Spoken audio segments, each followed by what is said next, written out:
guys, I'm here with Andrew Finck. He is the host of Ancient History Criticisms, AHC. It's a YouTube channel. He's done such amazing work. You have to go see his stuff. He is the I don't know, dude. I think you're the most progressive in terms of all the hallmarks and finding all of them. And well, okay, yeah, a lot of people are, but I go watch his channel. It's amazing. So hey, Hey, paraphrase for people, explain it to me like I'm a five. Okay, so you okay. have we've done a video before, people can go watch that. We did it with Yes. Phil as well. That's a good video. But like, let's just go ahead and paraphrase. Okay, you're big into nubs, you're big into pinch holes, you're big into beveled blocks. So give us some of the like the top five whatever hallmarks, and then what that means and where they're found. Okay. Well, I think we're gonna have to start with the nubs. And I really wasn't expecting to become the nub guy. It's kind of a weird like niche that I found myself in because when we started out, it was like Balbeck and those beveled blocks, the blocks with the little recessed edge around them, and they look Okay, kind of if like fake bricks. if I share screen, can you pull up would it be fast for you to do like one or two like Oh, I examples could for pull up the people? whole catalog. Show people what a beveled block is, and then where it would be, Okay. and then we'll do a nubs, like give them like five or six examples of a nubs, five or six examples of a pinch hole, Cool. and then we're gonna go deeper than that because this has been done to death, or not to Yeah. death, but I mean, yeah, it's we've been gone done. over, it's been retread over and over, and we haven't really gone through like what does this mean overarchingly. That's what I want to go into with today. Like, okay, so we got all this evidence that there was some shit going on. What do you make of it then? So like so if you have just come to this for the first time ever, we're gonna give you a little crash course for a couple of minutes, and then we're gonna get deeper than that. Yeah. Okay. So if you'd like, I'll go ahead and we'll share screen, Okay. and you guys should be able to see my screen. So we'll go to the trust, and I call it the AHC trust because I'm trusting everybody to use these photos uh, in an academic way, right? So we're finding all these photos online. They belong to other people, but they're on Google. They come up on Google. So if we can find them, we're going to take them. Even if we have to screenshot them, we're going to try to take these photos. Yeah. But we're not going to use them, to make money because that will get us in all kind of trouble with copyrights and all this stuff. So as long as you adhere to fair use and you say this is for research purposes only, we're okay. So if you guys want to have access to this catalog of photos, just let me know on Twitter and we'll get you added. But just understand that it's for research purposes only.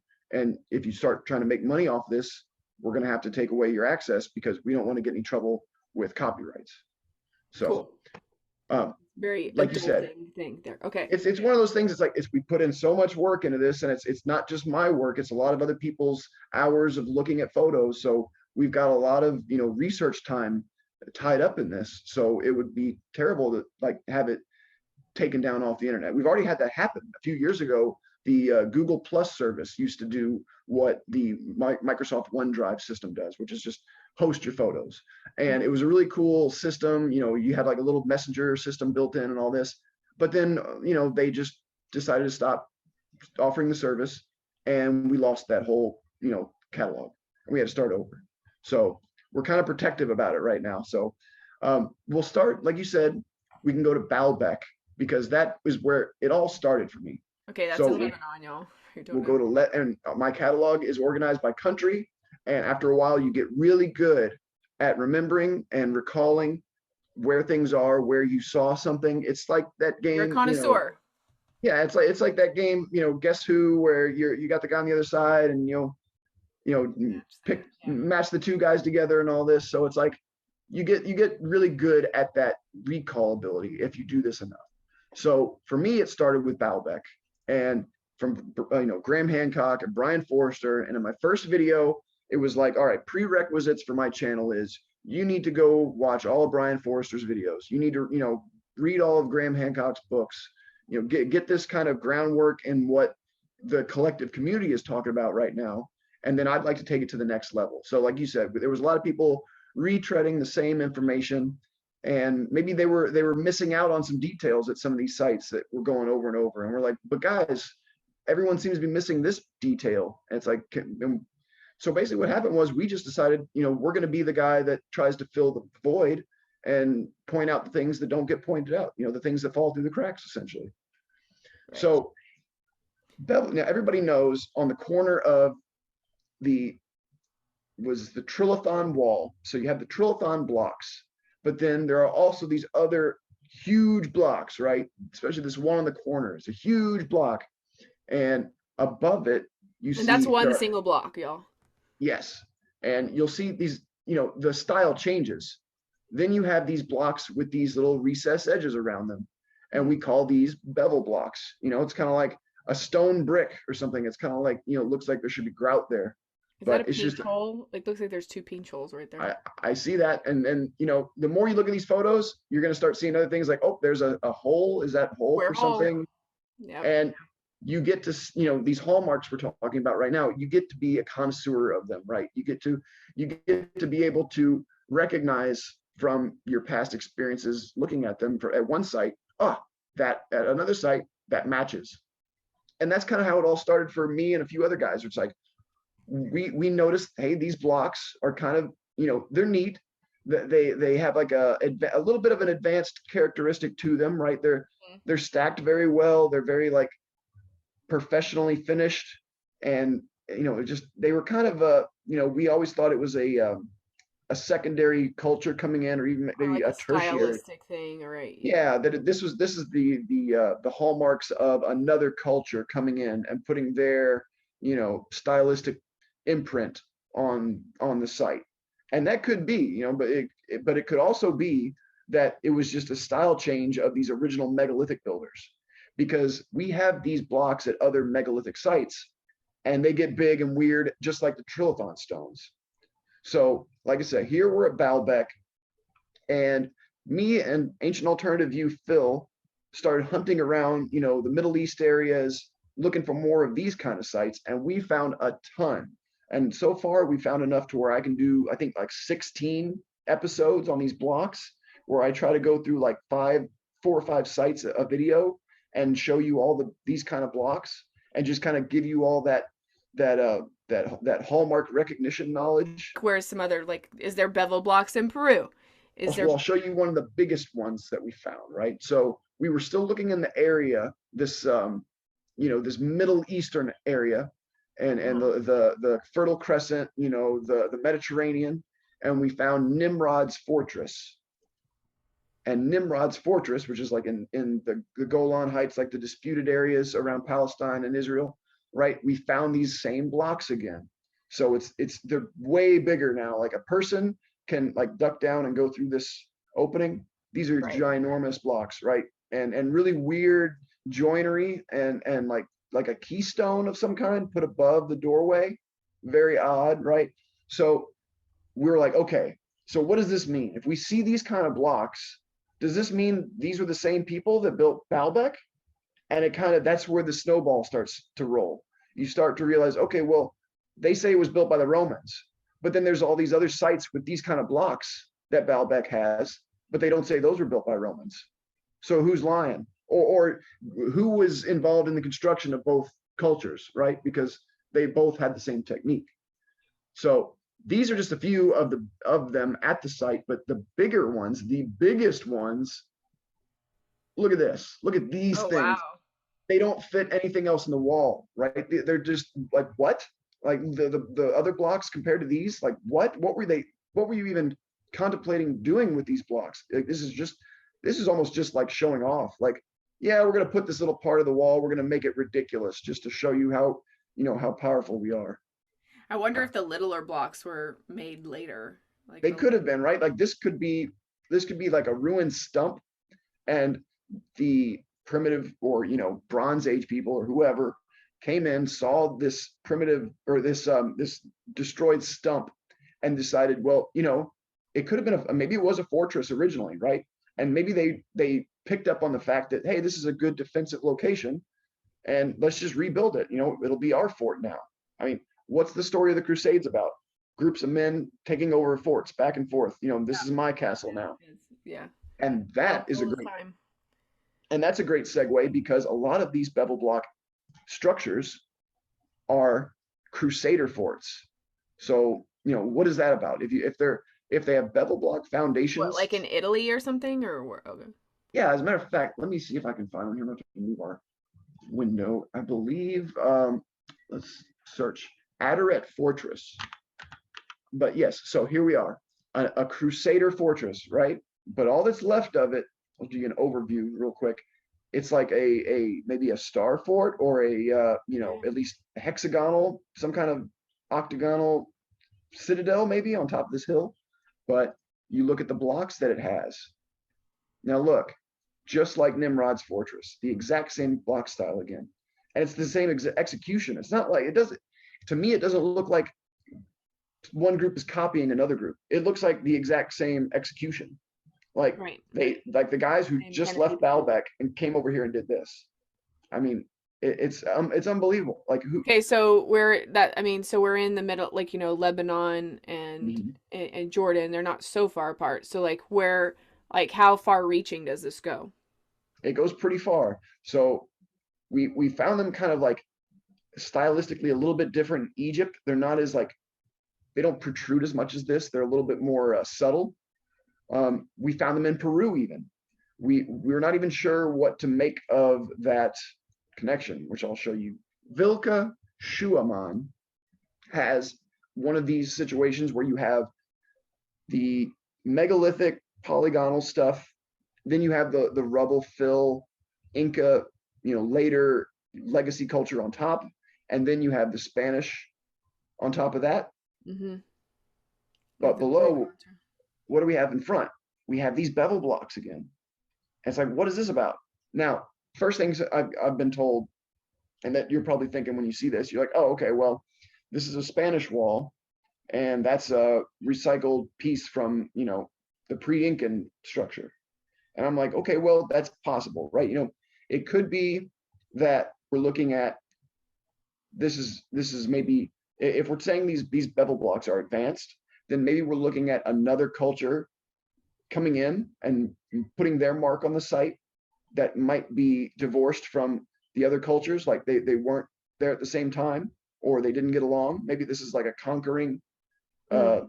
statement saying, no, no, we were here, we conquered.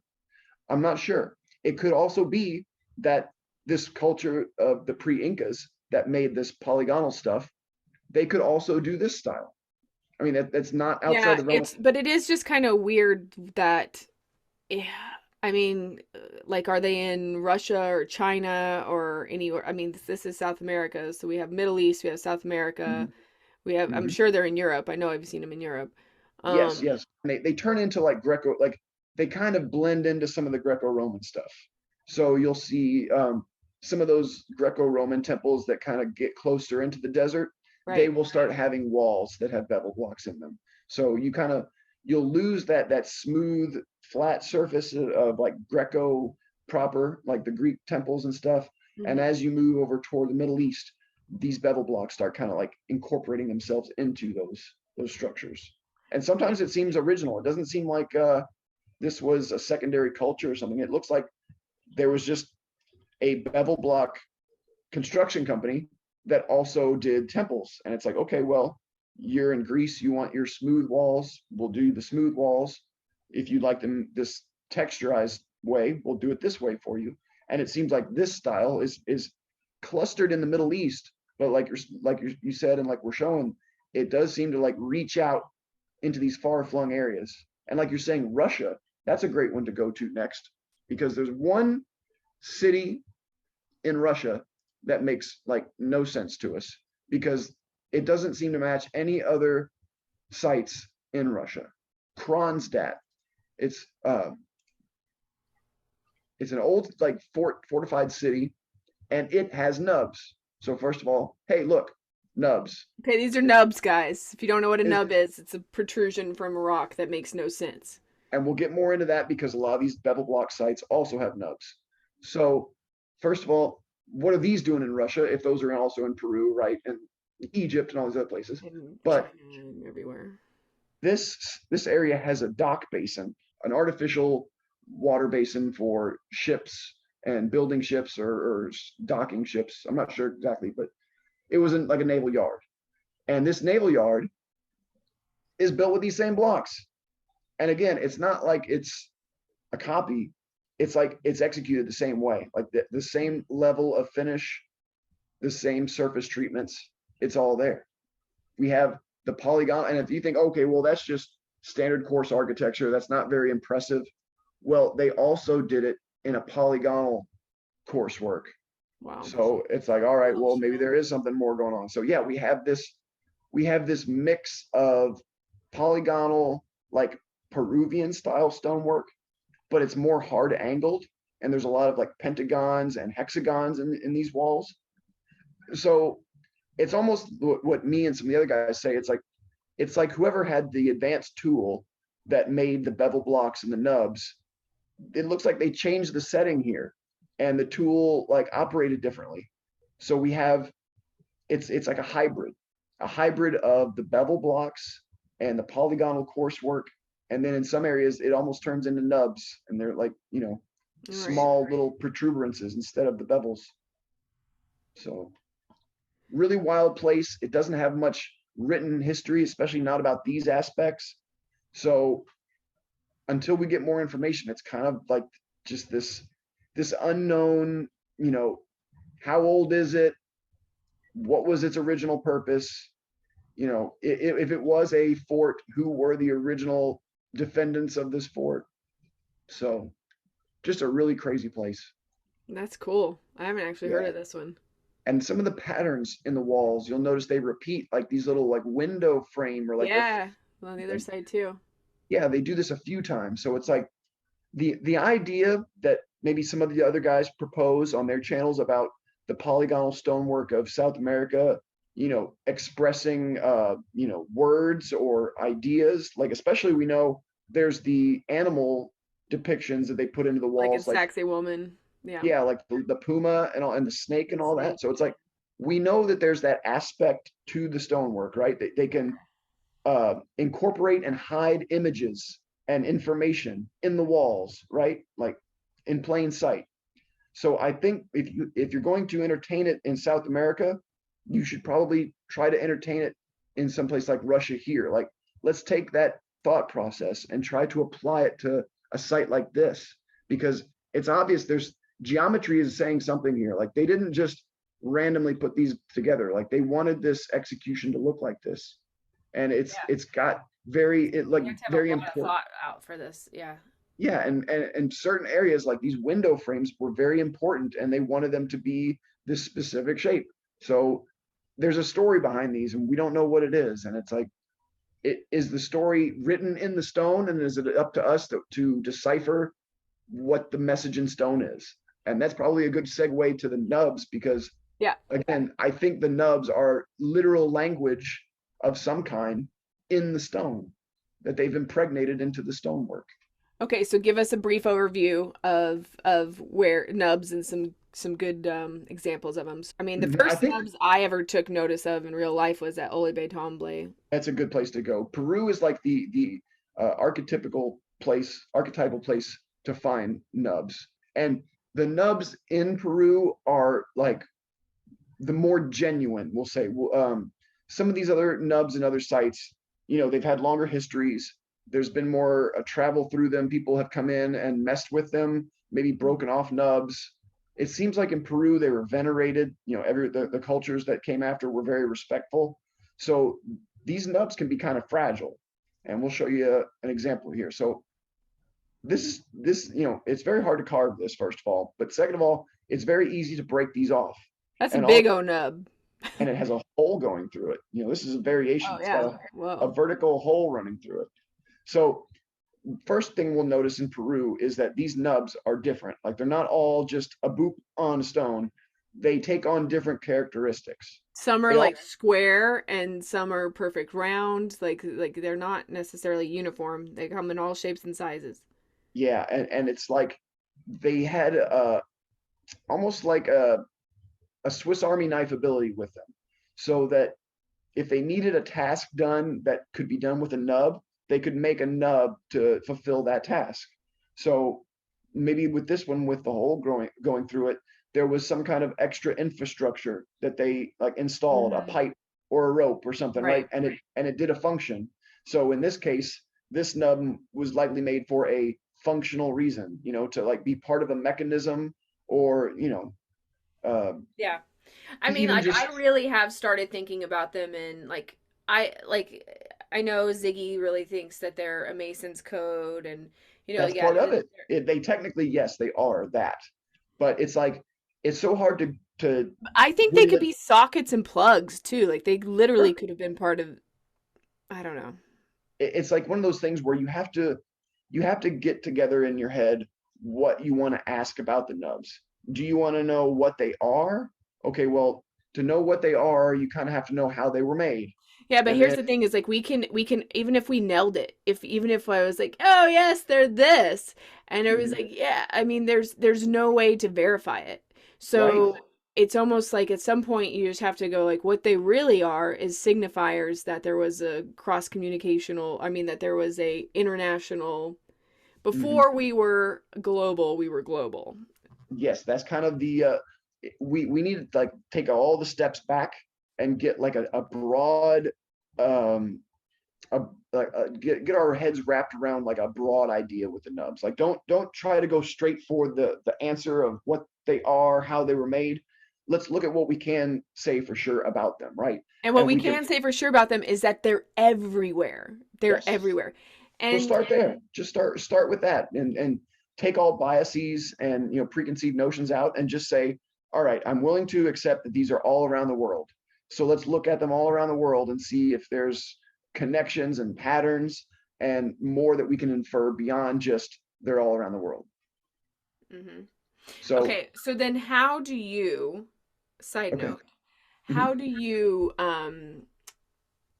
okay, so for me, I have basically taken timelines, and anytime anybody tells me this site is this old, whether it's like, oh, this is 1,000 years old, or this is like a Göbekli Tepe, like whatever, 11,000 years old, I just am like, Mhm. bullshit. I don't care what you say. I don't care at all about the dating of any sites. Now, I've like completely let go of that. That was a I very have to. hard unlearning that I've had to do, and that was a very, like, I held on to that real tight, Yeah. but right now, I can't compartmentalize all these things because like these Peru this supposed to be 1,500 years old, okay, and Yeah. then you got like Balbeck or something, which is supposed or like whatever Göbekli Tepe, or you have Mhm. Malta. These are supposed to be like 10,000, 8,000 years ago, like whatever. I don't know. The datings don't match up. And so I have a lot of people that will argue with me like, well, it doesn't matter because these are nowhere near each other in the timeline. Yeah, purportedly, right? Yeah, allegedly. But my favorite response to that, I think it's one of the best one-liners that Joe Rogan ever had, when he was talking about the Great Pyramids and the stories about who built them. Joe Rogan said, "Well, people are full of S, and that story sucks." And it's like, I love that, right? It's most people are full of S, and that is a lousy story.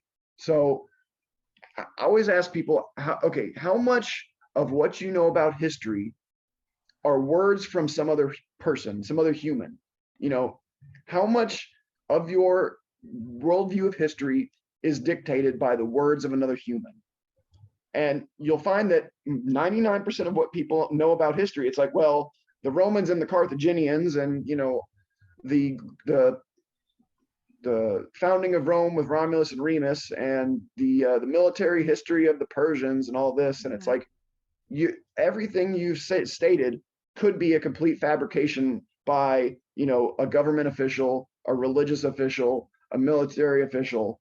Like, there are so many I mean, and you can opportunities. really see that now in our modern times, how like Better. look how reliable our Yeah. media is. It's just like I don't care which political side of the spectrum you sit on. Like if you think that get that they're doing a fair job of recording actual history as it's going down, like I think you'll be sorely mistaken come, Agreed. you know. Yeah. And it's So like, the what makes people us think talk it was about, different back then? exactly, you say that there's a few accounts that post, it's a reoccurring tweet where it's if you think the current news is bad, just imagine how bad history is. And it's like, yeah, lately, I think we've all realized that, if this is how the news is going today, and we're supposed to be the pinnacle of like disclosure and Right. transparency and cutting edge technology, and we're still being, lied to this bad. Imagine how bad it was back when you didn't have the internet and it was way easier to lie to people. When you had all the books under your control and you controlled who got to read your books Right. You and could control who could read. You could, yeah. even control who could read, right? So yeah, Right. the Right. censorship goes way back, and it is probably a lot worse the farther back you go.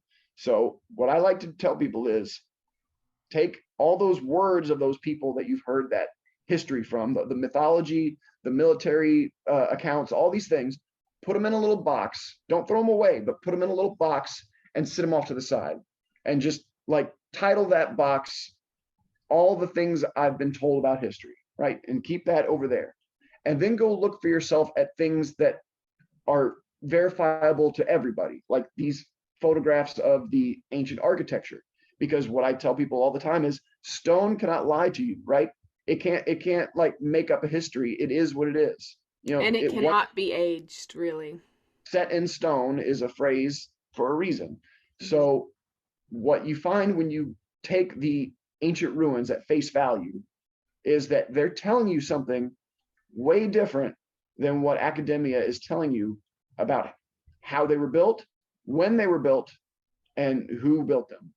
So we have these traces that are going against what the academic narrative is. That they're saying isolated, we didn't have contact across the oceans, primitive, we were stone tools and maybe a little bit of copper that we could smelt if we were lucky to find some.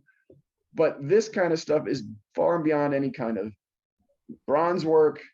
Is far beyond anything like a clever concrete or some kind of Hmm. uh, regional alchemical potion. It can't work regionally because the same process is global. So it's So not done everywhere.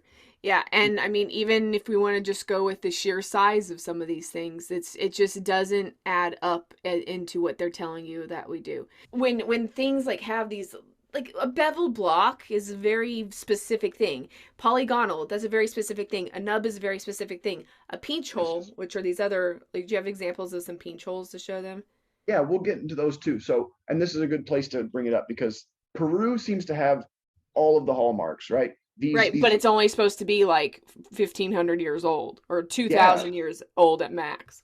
So I'm putting that timeline in a box of stuff I've been told, and I'm putting that off to the side Yeah. because I don't know if it's true or not.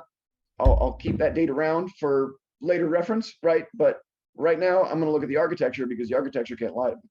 So we have nubs at the Coricancha, which is like the holy of holies in Cusco, Peru. We have nubs in very precise block work. This isn't beveled. It has mitered corners, like you can see, they're like scalloped corners. A lot Hmm.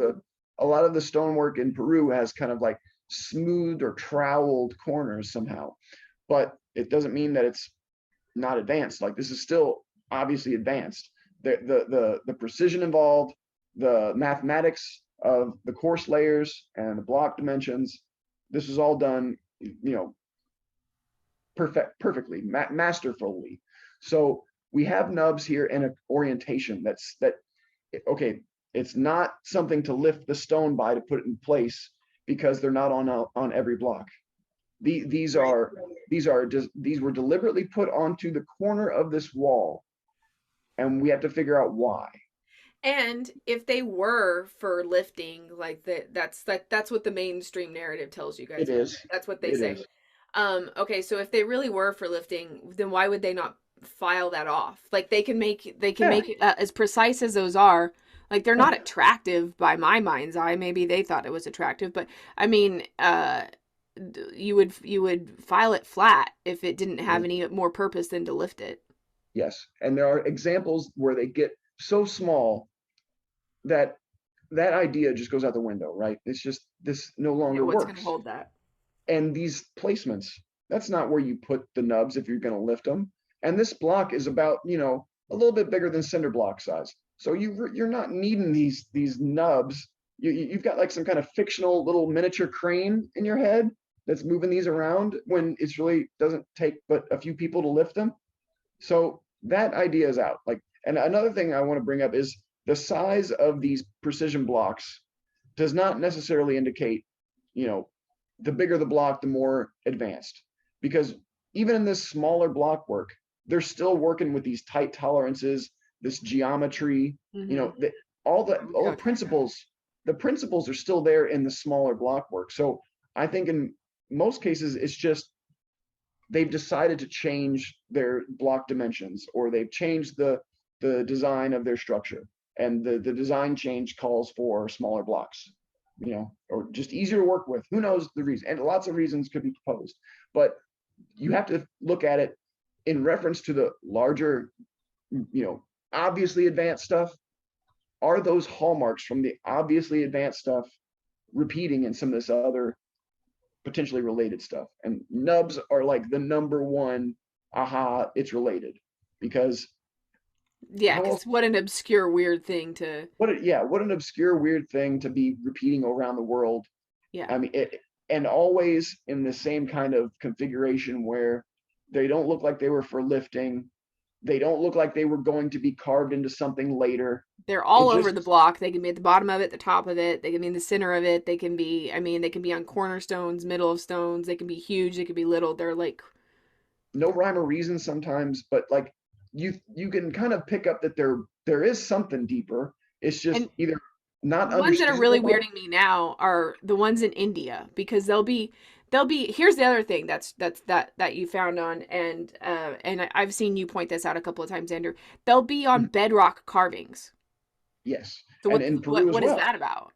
So we'll stay in Peru because Peru is like the greatest, you know, hub right now for all these things. So in Ollantaytambo, we both like that site. It's got nubs, it's got the polygonal blocks, it's got mega, like huge megalithic blocks, but also it has the smaller like cellular coursework. It has some really unique stuff like the large I guess megalithic wall segment, the fragment of wall that's left at the top of the hill. You never see this kind of execution anywhere else in the world with these slim like shim stones. Hmm. Whatever design they were going off of at Ollantaytambo was very unique. Like nowhere else did they decide to use this technique. But what does overlap? The nubs. So we've got nubs again. And obviously in this case, you're not going to put lifting bosses on these slim shim stones. You know, that's not how you would lift things. It's just not, no, that's not working. Hmm. And if you look really close, some of these nubs have like divots under them, and it's like they've got more traces going on. You got to look like it's like a resolution war. We are fighting for like the best resolution photos. And anytime we get a photo like this where we can see the scoop marks and stuff, it's like this is the evidence that everyone needs to be looking at, not some 400 by 600 240p, you know, grainy tourist photo from 1989. Like you're not going to see this kind of stuff. And if you don't see these details, you're going to think that what we're talking about is just make believe, because it takes this high resolution to really get in here and see, oh, it's not just a blob or a blur. That's some kind of protuberance. You know, that's a manufactured aspect of the stone. And like with these patterns, these patterns might be manufactured the same way as the nubs. Whatever tool is creating the nubs, it could be the sculpting tool that's doing the rest of this as Yeah, well. I like that step motif there. It's nice. Yeah, and the step motif, Phil and I from Ancient Alternative View have a video about this motif in particular and where it goes all the way around the world. It shows up in, you know, textiles, it shows up in architecture, it shows up in mosaic floors. So it's one of those hallmarks that you see it in association with these others, and not in just one place but around the world. So it's like multiple confirming locations of these same hallmarks. So Ollantaytambo has the blockwork nubs. So the ones that people would maybe be able to propose were somehow used to lift the blocks into place just because they're giant blocks. Okay, maybe. Well, they've got them in the bedrock too. So we've got areas where they've cleaved back the cliff side and made up like a sheer surface. Mm-hmm. And then it looks like they've pulled like taffy nubs out from that surface.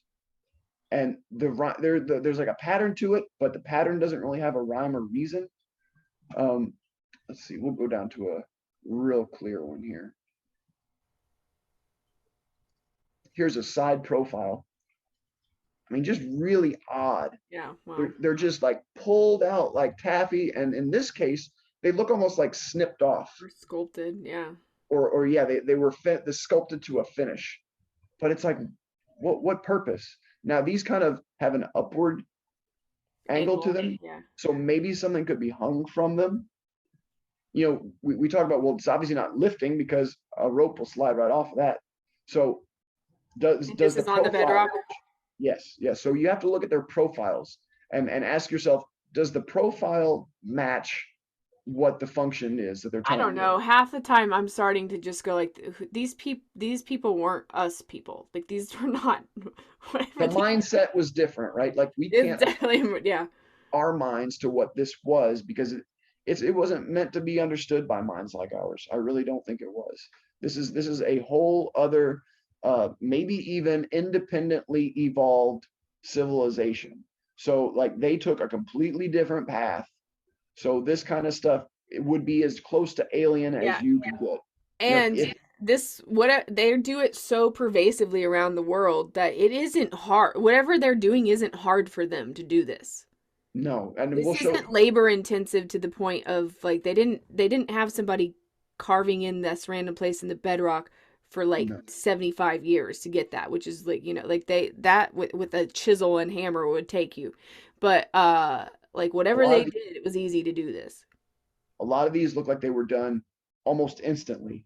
Like we're talking about hot knife through butter type of Mm-hmm. scenario. So like really quick. And there's sometimes we'll see errors in their work, and these kind of errors only happen if you're moving quick and you're kind of careless with your tool. Like Right. a guy with a chainsaw making an error going really fast is a different trace than a guy chiseling away for weeks and making an error, right? Right. On one That level, yeah. you can make a quick oops and make a mark, or you could chisel for months and realize, oh, that's not quite right. But you can see that it took a month for you to get that far. Whereas with these other ones, it really looks like an instantaneous cut, laser, melting, vibrating the stone. We're open to what the tech is, to talking about it, but Yeah. it's something. It is something advanced. It's something we don't currently have too. Like Like I don't divine. like when people like kind of go like, well, they must have had like circle saws and yeah, like That's diamond not drill enough. bits and stuff like that. I'm going, well, no, whatever they had is we don't have what they had, like because we don't. I don't know. Because like yes, there are cut marks, and there's other channels like Uncharted X that like to point out the cut marks, Uh-huh. but I'm not sure how the cut marks were made. Like these cut marks go right up abruptly up against this vertical plane with no overcutting, and it's just like it's a Or it's weird like that thing that pattern. Tina from Curious Beings was showing in a current video that she did. What was oh, it's somewhere in China where they are carved in cave. It's like chisel marks right next to each other, kind of thing. But Long U caves. Yeah, Long U long caves has, caves. or one of the other ones around there, but those have the machining marks, and that's a great segue because, like you said, we're talking about bedrock nubs. Let's go over to Yangshan China because that's one of those that I love to show people like right out of the gate because they look at it and they go, no, that's you what? No, you can't do this. It's way too big. So it's called a quarry, Yangshan China. There are three major carved elements here. The first one, and like the most, what is this oval monolith of stone kind of in the middle? Those are And probably it's the biggest nubs in the world. probably the biggest nubs in the world. And they're like peppered on this thing. They're not like evenly spaced Right. across along a line. They're like, yeah, like higgledy piggledy. Yeah. And the profiles are kind of all over the place. Like this one looks like it was pulled up a little bit. This one was pulled out toward us a little bit. This one was pulled down. Yeah. This one was pulled up. And it's like, so if you want to say they're for lifting this thing, first of all, this thing is enormous. So what kind of crane are you talking about? what kind of, scaffolding and tackle, how much rope. Like, you start doing the numbers, guys. Start adding And all then, this stuff and up. not only like the kind of like what it would require to move that, if it isn't bedrock, but Mhm. which it's not bedrock because it is by a quarry, and you can see the ones that are still connected in a minute. This But one might be undercut, right? It's been backfilled with soil, so we don't actually know if this is how? actually loose from the bedrock or not. Yeah, Okay. Well, but you know, like with like we don't have any evidence of any of the cranes that they ever used, or any of these really advanced lifting. I mean, if, like, you know, there's a lot of those videos going around of like them putting like marble in the back of a truck and it's like brr. I mean, sure. Yeah, or I saw that.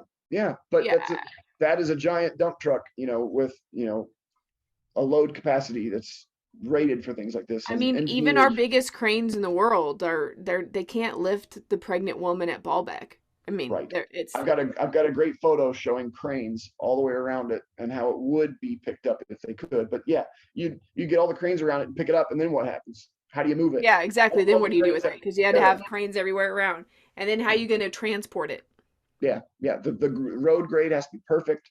I did a little short video on Twitter of just how to move a skid of like heavy buckets around, and even the smallest little grade on something like that will hang you up. And if you don't have a smooth surface or a way to jack it up, you're gonna get hung up on every single little grade.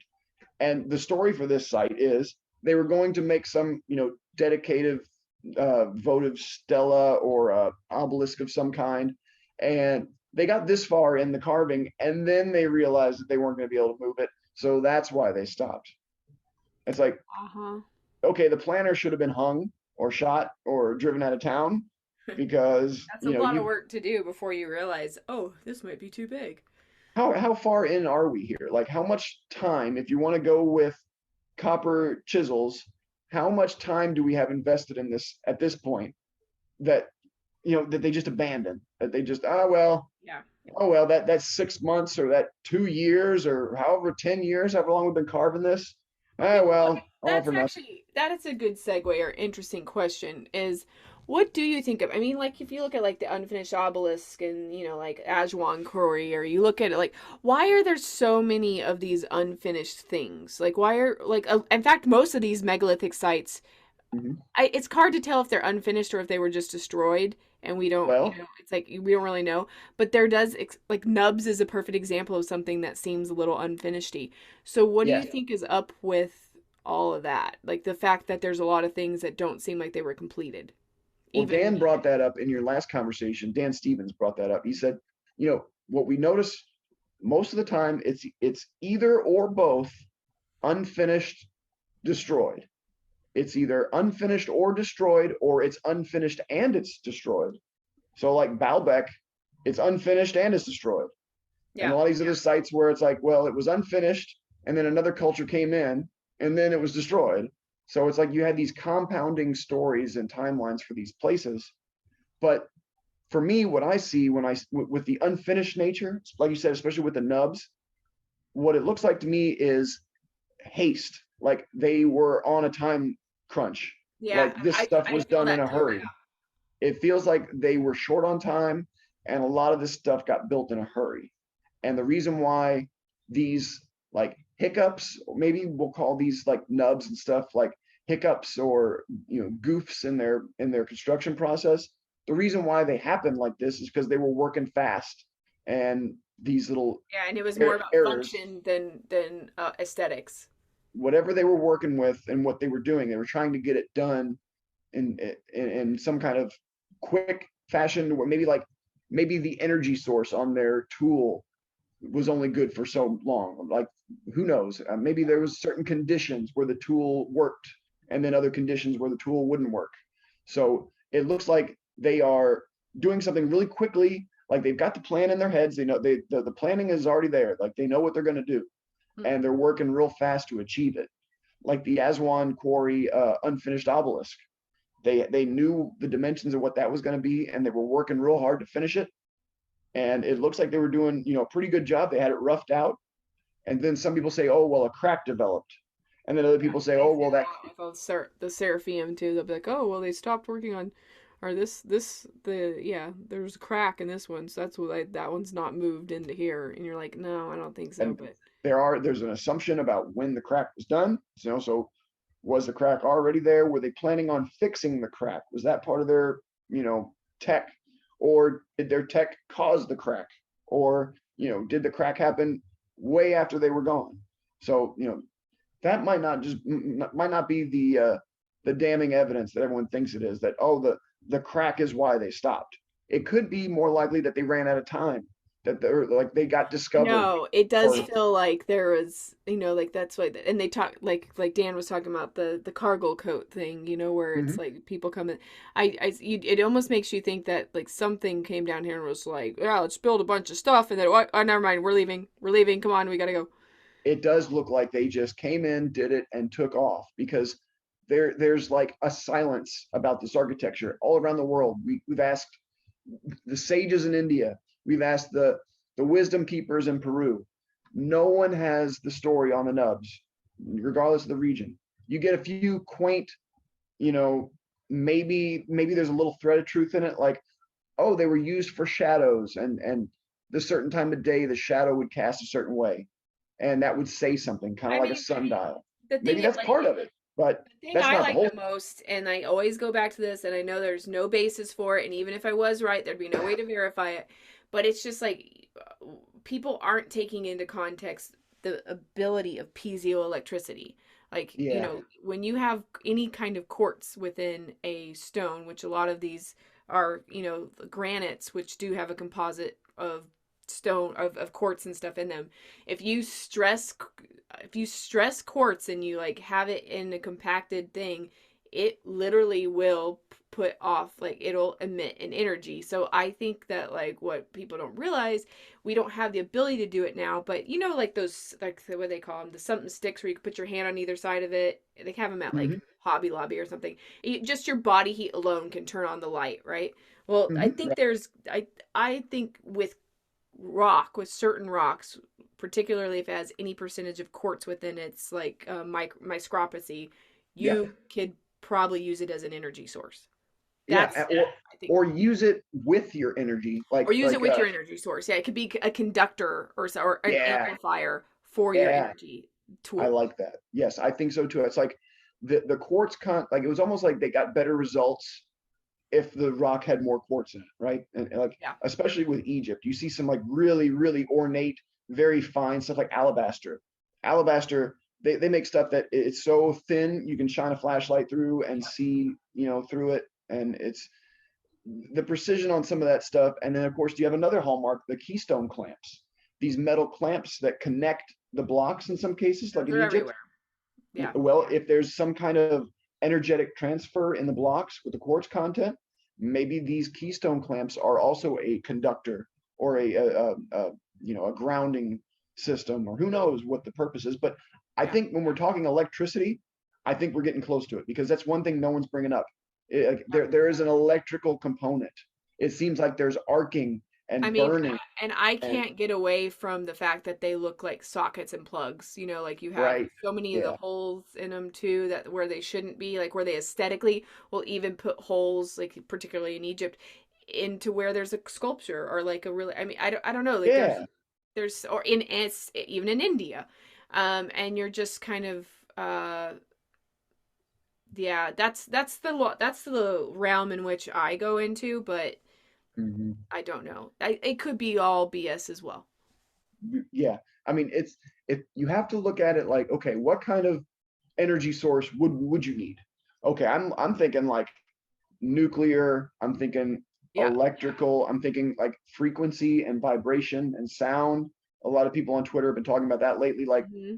Like what kind of sound would this technology, what kind of sounds, or harmonies would it have made, or was it a horrible screeching sound, this technology Like worked in? honestly, if it could read or if it could move a rock, it would be inaudible for Yeah, us. Like I it feel may, like it yeah, would have to be a frequency that we could, like a dog ultrasonic. whistle. Yeah. Could, yeah, yeah. Really makes you wonder, because it's like we know how our power tools today sound, and they're based off of, like electricity, spinning motors, things like drills and hammers, like jackhammers, things like that. So you've got, the pneumatic sounds, the electrical motor sounds. Yeah. They make like a whirring, there's a frequency to it. There And is I wonder, frequency. And just like there's like the visual light spectrum, there is also an audible spectrum. Like we can only sure. hear ranges of frequencies in a certain level or between certain benchmarks, and like there's stuff that we can't hear, and same thing with the visual too.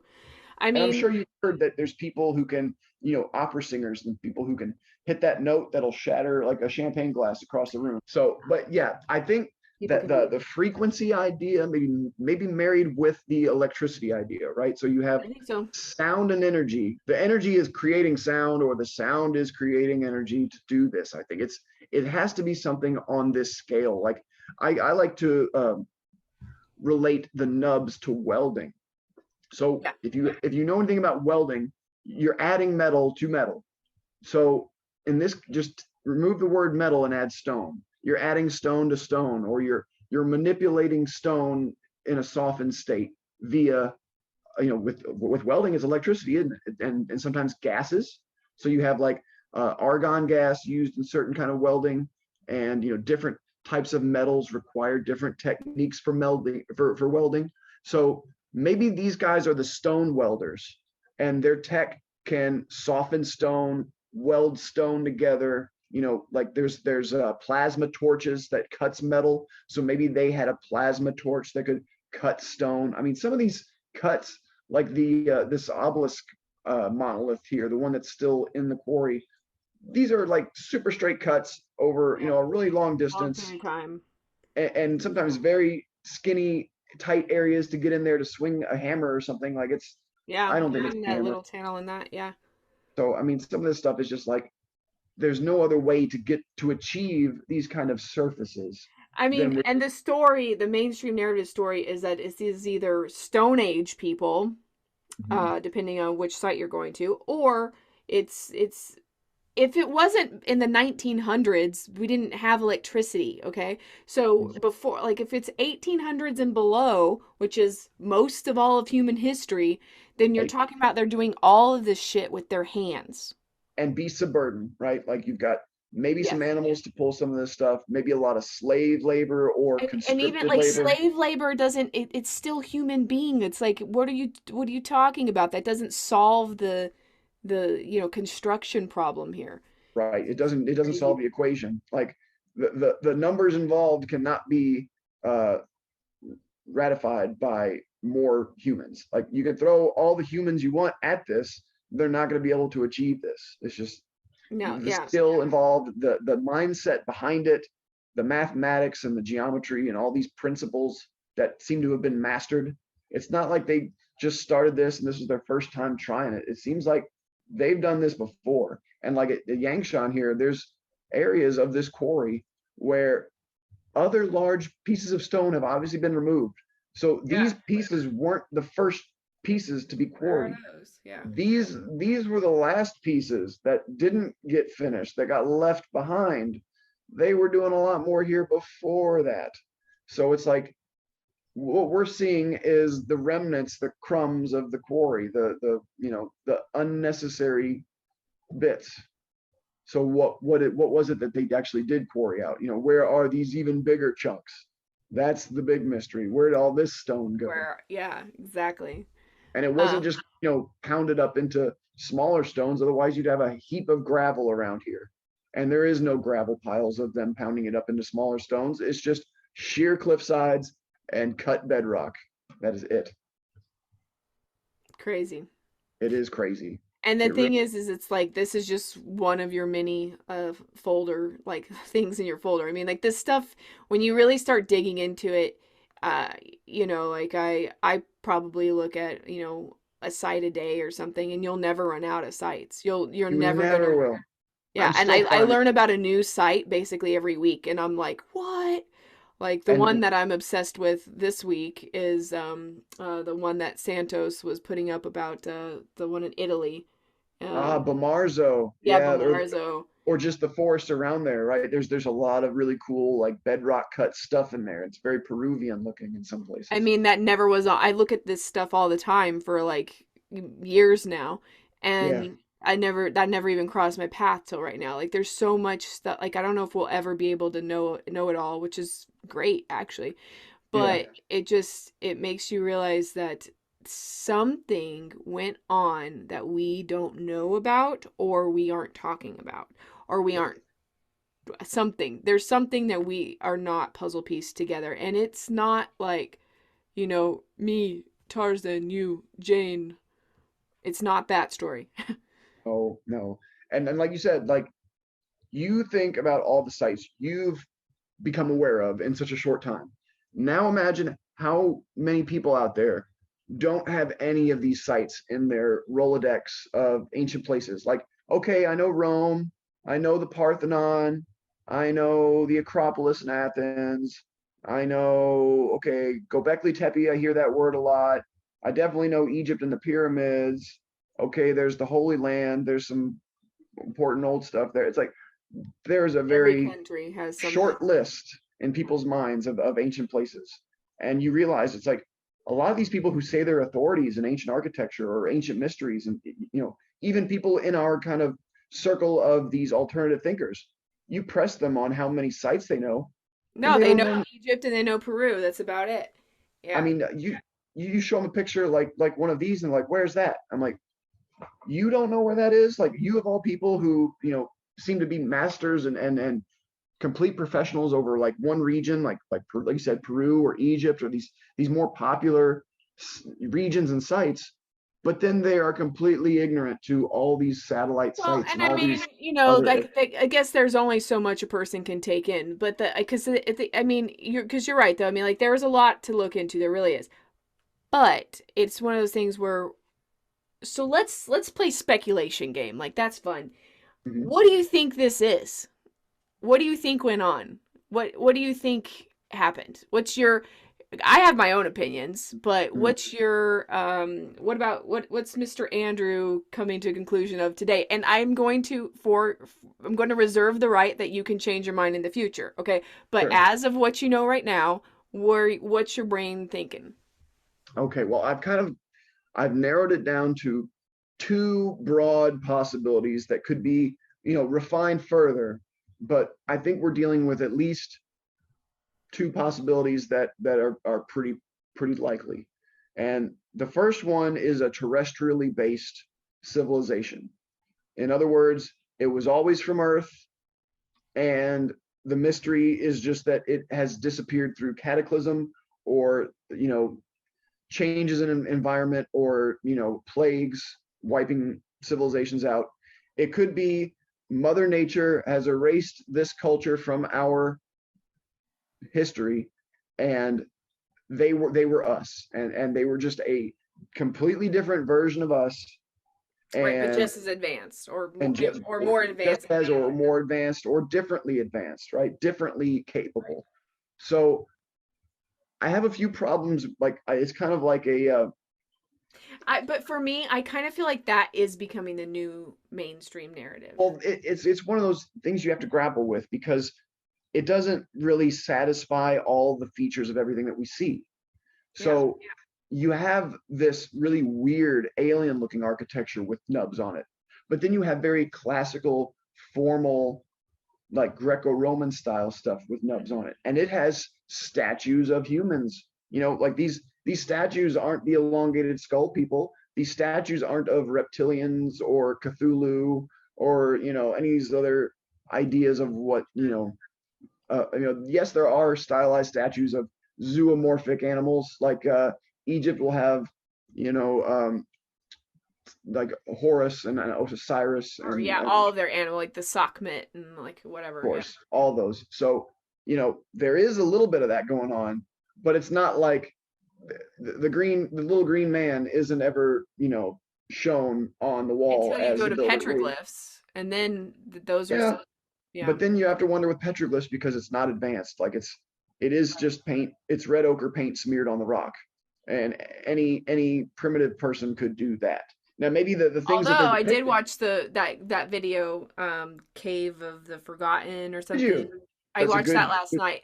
Man, Yeah, that's good art for, it's supposed to be 32,000 years ago. That's good art for today. Like I don't know very many people that could paint that today. I agree. The person or the people who did that had like a master They knew of shading, they knew like, dating perspective. and in their Just head too. They weren't obviously looking at the lion and the buffalo and the and rhino like inside the cave.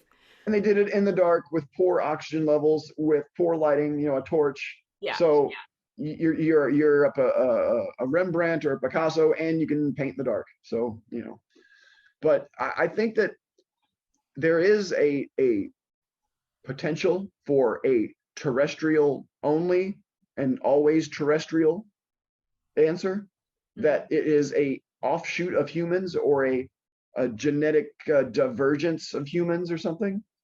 But the problem I have with that is the development process, right? So I'm not seeing here is our first nub site we ever tried to build. Yep. Here is where we got better at building with nubs. Here is where we, mastered the nubs. It all just shows up fully formed and fully mastered. Like they showed up with full power on their tech. So Yeah, and abandon it everywhere.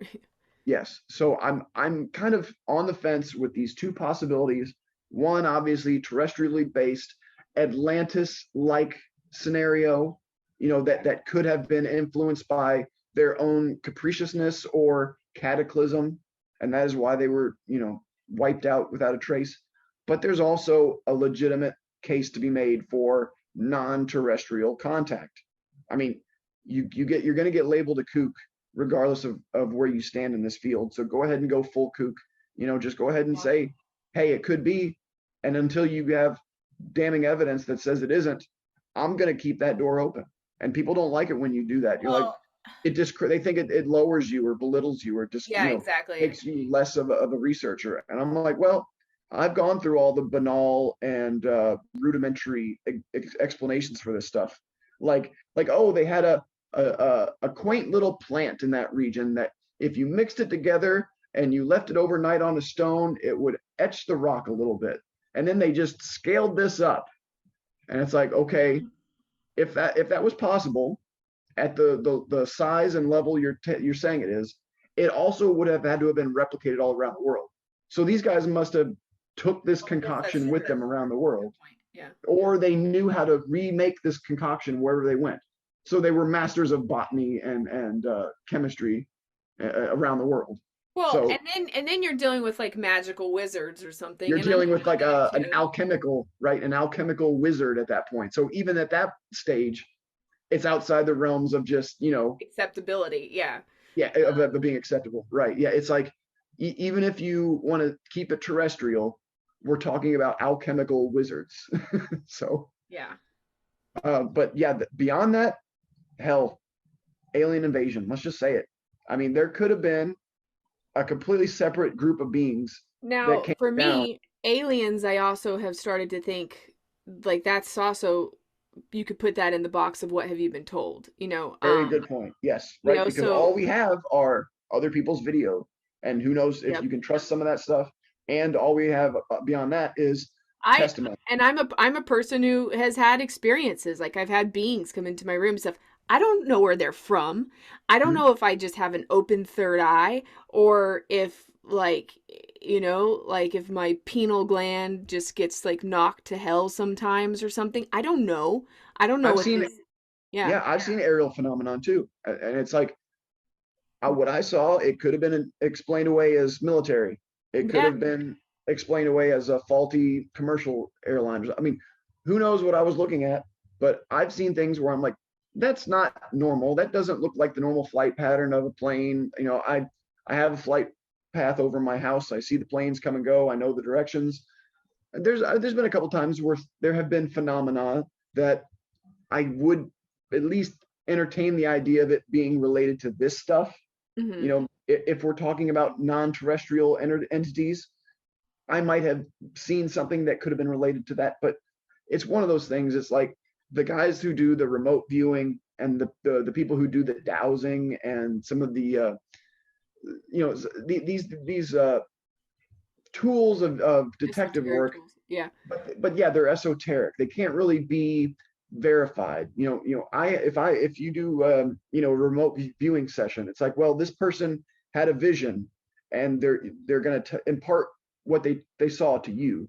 Well, are you going to trust everything that they said from a vision? Like, they have nothing to unless they're saying, well, I can tell you, if you look at this place that I remote viewed had this detail, and if you look up a photo, you'll see this detail. Like, I need to see some kind of like real world connection that corroborates this kind of esoteric investigation, like this detective work of the esoteric, and you could say it's like the woo woo stuff. I'm okay to entertain some of that stuff as long as you can bring it back to reality and base it in something tangible. Because if even it might be true what you're saying, but if we can't validate what you're saying, the evidence isn't really worth anything. It's not useful. It could be the best evidence in the world, but if you can't convince people, it's not the best evidence in the world, is it? Yeah. So Well, I mean, I love the woo. I'm all about the woo. I like But going into it, yeah, because it's refreshing. You get your brain spun up, and it's like, I've got all well, new yeah, and you, possibilities you to don't think you don't about. have to get married to any of it. Like, you Oh, just have to like date it a little bit. You just yeah. have to kind of be like, okay, well, like that's an interesting thing to consider. Dip your toe in it. And like I tell people, it's like, you will be a better researcher, a more well-rounded, you know, easier to be resolute in debate, or just harder to be swayed in debate, right? So you're not going to be manipulated in a debate if you have a well-rounded view of all this stuff. If Yeah. you know the You're mainstream, open-minded. yeah, you got to know the mainstream, and you got to know the woo, because you could get attacked in a debate and someone could start bringing up woo, and if you don't know your way around the woo, you could get wrapped up into agreeing with something that you don't really believe or you don't really understand. And the same with the mainstream, though. So it's like, you could be getting yourself wrapped up into all these journals and written accounts that were all just fabricated by lying politicians and lying religious Right. clergymen. Zealots back then, yeah. So it's like, who can I trust? What can I trust? Well, it's like that Conan, the intro to the Conan movie. You cannot trust, no man, no woman, no beast. What in this world can you trust? Well, in the movie it was steel, but for us it's stone. You cannot argue with stone. Stone cannot lie to you, right? It's like a mute testimony. It is a statement that this has happened, and you have to basically decipher what the message is. How long ago did this happen? What were the circumstances that caused this to happen? Uh-huh. So you apply that kind of mindset to places like this, and it's like, I don't see the mainstream story of a ceremonial obelisk or stela. I'm not seeing that here. It looks like this is some advanced parts to something even bigger, and these were the extra bits that they didn't need. Like it, Yeah, and it you especially see that with the Indian Vermonas kind of thing, or yeah. that's a great one too. We'll jump over to India. We've kind of we have forgotten India. And India, I tell people in my catalog, when I give you access, if any of you want access to my catalog, by the way, send me a tweet on Twitter. If I don't follow you, I will follow you, and then I will DM you, or you can DM me, and you just give me your email address. I'll add you to the list of permissions. You'll have all this for yourself as long as you abide by the trust and don't use it for monetization and only use it for fair use. We're good. But I tell everybody, there are a few folders in this catalog that are bigger than all the others. You have Peru, Egypt, Turkey, and India. And India is a huge folder, right? Yeah. I've got a ton of photos of sites. I have no idea where they are, because there are temples in India that have the same name, and they're in different And regions, it's so weird. I spent a month in India, and the only place I went to was Mahabalipuram. which is a cool place. There's a lot of good stuff there. Yeah. There's evidence of stone manipulation here. Is this all There, you have on Mahabalipuram? Because I could send you all my Mahabalipuram photos please and do. I mean, some of it's embarrassing that I'm missing some good photos, but like I said, there's so many sites. We focus on one for a while, we move to another. we'll come back around eventually. But we've got these areas of the bedrock, these giant boulders, or mineralogy, whatever this stuff is, outcrop that's been messed with somehow by some kind of cutting tool. And then they have I these I don't even wedge remember seeing holes. I don't know if you know the wedge holes. This is a video we probably need that. to Oh make. yeah, yeah. I have a bunch of photos of that. Like those weird me out too, and those are found a lot of places. Yes, in Egypt and in Japan. You're So calling them wedge holes? that is what the mainstream. Now, here's the thing, Nikki. So I think that they are traces of whatever it was that split the stone, but I Yeah, don't but think it sometimes was. they're not, like, especially in Mahabalipuram, there were some places where it's like on the ground. They're Yeah. not. I don't know. So it's like I think it's a part of the advanced toolkit. I think that we're Yeah. seeing a trace that resembles those wedge holes, right? With the wooden wedges that you put in, or even metal wedges, and you hit them with a hammer in a row, and it splits the stone. There's videos online of guys doing Yeah, this. yeah, I've seen them do that. But the profiles of those kind of wedge holes are different from these. And then, of course, you have the question of, okay, Egypt and India and Japan all doing the exact same technique. Some of the stuff, it shouldn't add up the way it's adding up. So yeah, They're not all created equally. They are yeah. yeah, and I can bring up some of those from Japan later, but there's just, yeah, there's so many traces also in India as well as in Peru, where we have nubs and pinches and different types of polygonal block work. So there's like a smorgasbord of evidence in India. So like, just pick one right off the top. Trikutam Temple. Here's one where it's like, you'll find with India and with some other regions, you'll only have 2 or 3 photos. Like, there's only been one guy that's gone to this place with a good camera. Like, this is all we have right now. So if you have like a good quality, good resolution photo like this with nubs, you got to like cherish it, hold on to it, tell everyone you know about it, because these are rare. They're more rare than you think they are. Like, there aren't that many people going around noticing these nubs and taking these kinds of photos.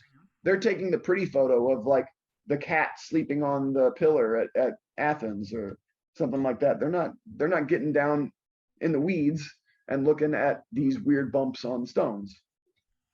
So it's kind of dawning on people. It's going to be a slow process, but it's starting to dawn on people that we're entering an age of technology with photos, with camera technology and with photo hosting online, that we're able to go around the world and see this stuff in a way we never were before. Like, before this, you had to trust Flinders Petrie, or you had to trust some other, millionaire antiquarian that went to this site, and that maybe hired somebody to do a cute little sketch of it that was horribly inaccurate. But and that's what everybody would go off of. Well, that sketch, he went there, he made that sketch, so that's what it looks like. I trust him. Well, you compare a lot of those old sketches to the real thing. Yeah, they're A lot very of that's glorified. a lot of that stuff is glorified or just imaginative, fabricated. Uh-huh. So you have to look at the real McCoy, and the real McCoy are these high resolution photos. And it is only recently that we have had the The ability to resolution catch. Yeah. and the cloud storage ability, the shareability, the Uh-huh. connectability. It's like we're living in this kind of like really brief golden age where we've got all this access to these photos, and they haven't censored these I photos, and they know, haven't and I copyrighted them keep away. on thinking that this is the Tower of Babel, dude. Like, they're not going to let this stay up for very long. Which I If it do think is is, important that you're like taking the photos. I mean, like, you right, have yes, externally saved as well. if it's going down the direction that we are talking about this history is hidden and subverted, and we are a species with amnesia, and perhaps the powers that be don't want us to wake up, well, then yeah, of course, all these photos are damning evidence that they would want to get rid of. Right. So, I mean, the only reason it is all up and available right now is because they must be doing something themselves. But like once and they're that's getting gone, flooded. You're getting flooded with tourist photos. You got a yep. tourist a day taking photos at some of these sites, and you just can't keep up with that kind of censorship. And maybe there's not that much knowledge of this even within the controlling power structure. Like, maybe they don't know about these nubs. Yeah, Who I that's mean, probably. But I mean, like the thing is I mean, I mean, I think that there's like what, like a whole 12 or 14 of us or something that like talk about them online that we know of. It'd just be two of us. So now it's growing. It just takes more people to look at it and to internalize it and let it dawn on them what the overarching theme of all this stuff is. It's like, okay, I get what they are and I get where they are. And So I get like what it means in a bigger context. I just don't know. yeah, just start off with the basics. Yeah. It's advanced and it shows a connection across the world. So right there, it's a two-part lie that we were not supposed to be this advanced and we were not supposed to be this connected. Well, the stone is telling the truth and it's saying that we were both, or whatever did this was both. So either the attributions and the associations are wrong, or the level of development and skill and technology is wrong. We're dealing with a fundamental problem in our view of the capabilities and the associated parties. So one of the best ones in India, in Tamil Nadu, is this Brihadishwara temple. And when Phil and I found this, we like fell over. We spent all day, the rest of the day in India looking for all other nub sites. Well, this one temple in India has more nubs on it than I think any other site in the world. Maybe Athens, Acropolis, has a few structures with a lot of nubs on them, Mm-hmm. but this site is like the nub Oh mecca. wow, look at it. Look at all the nubs on the little. I mean, they're kind of hard to see, and again, there's not very many good photos. You would think that for as popular as this place is in India, that people would be taking high resolution photos of these walls here. It's really hard. And one of the coolest little discoveries that Phil and I made was we found that if you search for Tamil Nadu or Brihadishwara elephant, you Mm-hmm. get photos of the elephants that are in really good quality because they must have hired somebody to take elephant photos. And look what they got in the background, right? Yeah. Like it's unbelievable. Like this is the kind of detective work you have to do. It's like it's the elephant in the room. You can't go looking directly for what you want to find because it's not there. You have to like find this alternative route to get around to get to what you want to see. And in this case, you just search for the elephants of Tamil Nadu, and you'll get all these great photos where they've had the elephants in front of these nubbed walls, and you can see like really good detail on these nubs, like each one, the profile, the course arrangement, a little bit of polygonal stonework going on. Like you really need this kind of resolution and detail to understand what we're talking about. Like a lot of people are probably watching this on their phone, right? Like what are you guys expecting to see on your phone? Like you really need to have a big monitor, put the quality and the highest resolution, turn off all the lights. You really got to focus on this stuff because this kind of resolution is rare. You don't have people going around with $1,000 cameras all around to these sometimes dangerous sites around the world just to get photos of nubs. It's just that's not happening yet. Well, I will start again doing that. Because now I know what to look for when I'm at. Because I'm a huge ruin traveler, but then like Right. before like a year ago, I didn't even know what a nub was. And I think that's the thing is we've gotten so many tourists and visitors to these sites who have come back with an idea of something's not quite right with them. Like Right. Like, what do you think this thing is? they get bit by the bug of like the mystery, but they couldn't at the time while they were there they maybe couldn't describe what it was about the place that looked weird or what felt weird to them. But then like you start showing, well, did you see all these bumps in the stone? Like, yeah, that's one of the things I noticed that was weird. And it's like you have to kind of validate, like help them validate what they're seeing because a lot of this stuff, there's no official name or No one term. says anything about it. It's not addressed, and so you kind of overlook it, like it's a. Yeah.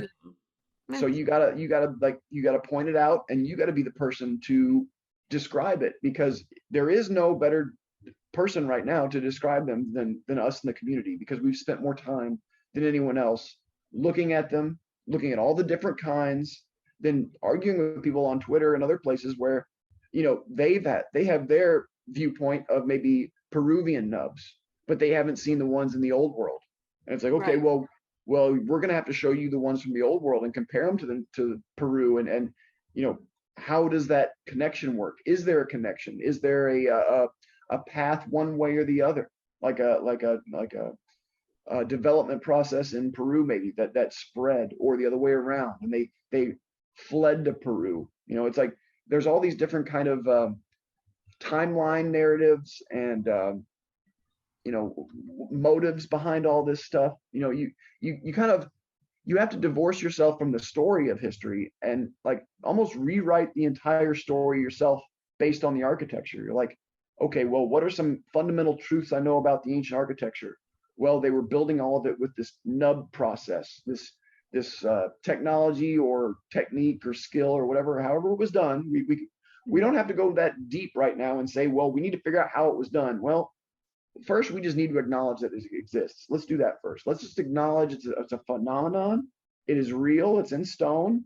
And once we can all agree on, yes, I'm seeing what you're seeing, then I we mean, can take the and next step. it is really bizarre that we don't really build that much with stone now. I mean, most of everything is built with, I mean, your bigger skyscrapers are steel and glass, but then your domestic homes are just wood, Right. or whatever Yeah. else. I mean, Like, and you make the good point about cinder blocks, right? Like if archaeologists in the future came back and saw our civilization, they'd be like, oh, well, these are the cinder block builders. They yeah. love these cinder blocks. And for us, it's because it's the easiest, quickest way to make a block, that's got good properties, at least as close to stone properties as possible, right? For much less invested labor and effort and material. So it's an economic reason that we do it. Maybe these nubs and the way they did this was their economic reason. Yeah, well, I mean, I mean, I don't know. You always have to like try not to put our framework on their framework, but Right, right. but at the same time, it is, yeah. Like I said, I keep on saying like this would not have been hard for them because they do it pervasively, and Yes. you know, uh, yeah, it's If it was like a one-off thing at a couple sites, then yeah, maybe we could talk then about like an alchemical thing that they did, or it was really secret and special, like the philosopher's stone, right? Like how the philosophers would try to transmute gold or transmute stones into other stones and other properties and things. So, I mean, if it was just a few isolated spots, yeah, it could be these wizards and sorcerers and alchemists doing this stuff. But no, this is too widespread. It shows up in every culture. So it's like every culture had one of these alchemical wizards doing this stuff. And how connected were they? Was it like a guild? Was it like a specialized group that of traveling salesmen, right? That went around the world the real Masons, the real Freemasons. and there is something to that. But I just don't think it is what people think it is. I think this might anger some people, and maybe some ex-Freemasons might not like what I'm about to say, but I really think for the most part, the Freemasons are just fanboys, and that they are fans of ancient architecture. But I'll tell you what, they can't build like the ancients did. Every single Nobody can really. Masonic, even the most beautiful Masonic temple is veneer stone and plaster work and wooden frames. It's all a facade. Those structures will not last 1,000 years. They will crumble. These are solid stone, ashlar block, almost no wood. There's No nothing but, mortar.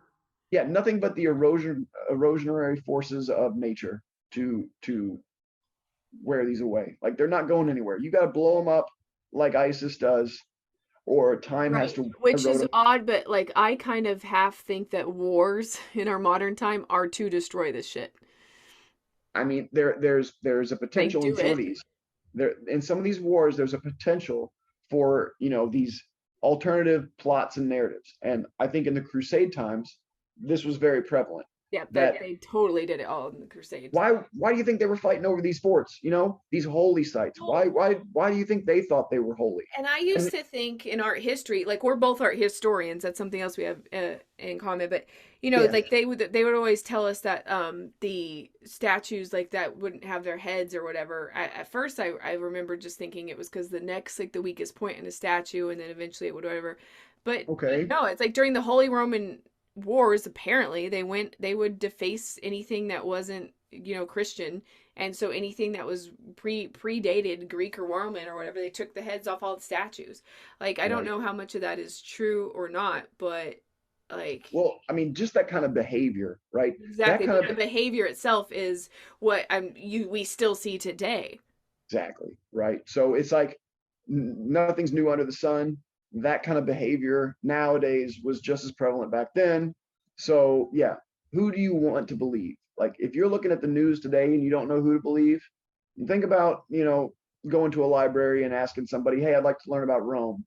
Okay, well, here's a whole bunch of books by a whole bunch of stuffy professors that got paid a lot of money, you know, they all got their message approved by the Guild of Scholars of you know the university of the world or whatever. So it's you got to be skeptical of everybody, and it's hard to not be kind of paranoid or Yeah.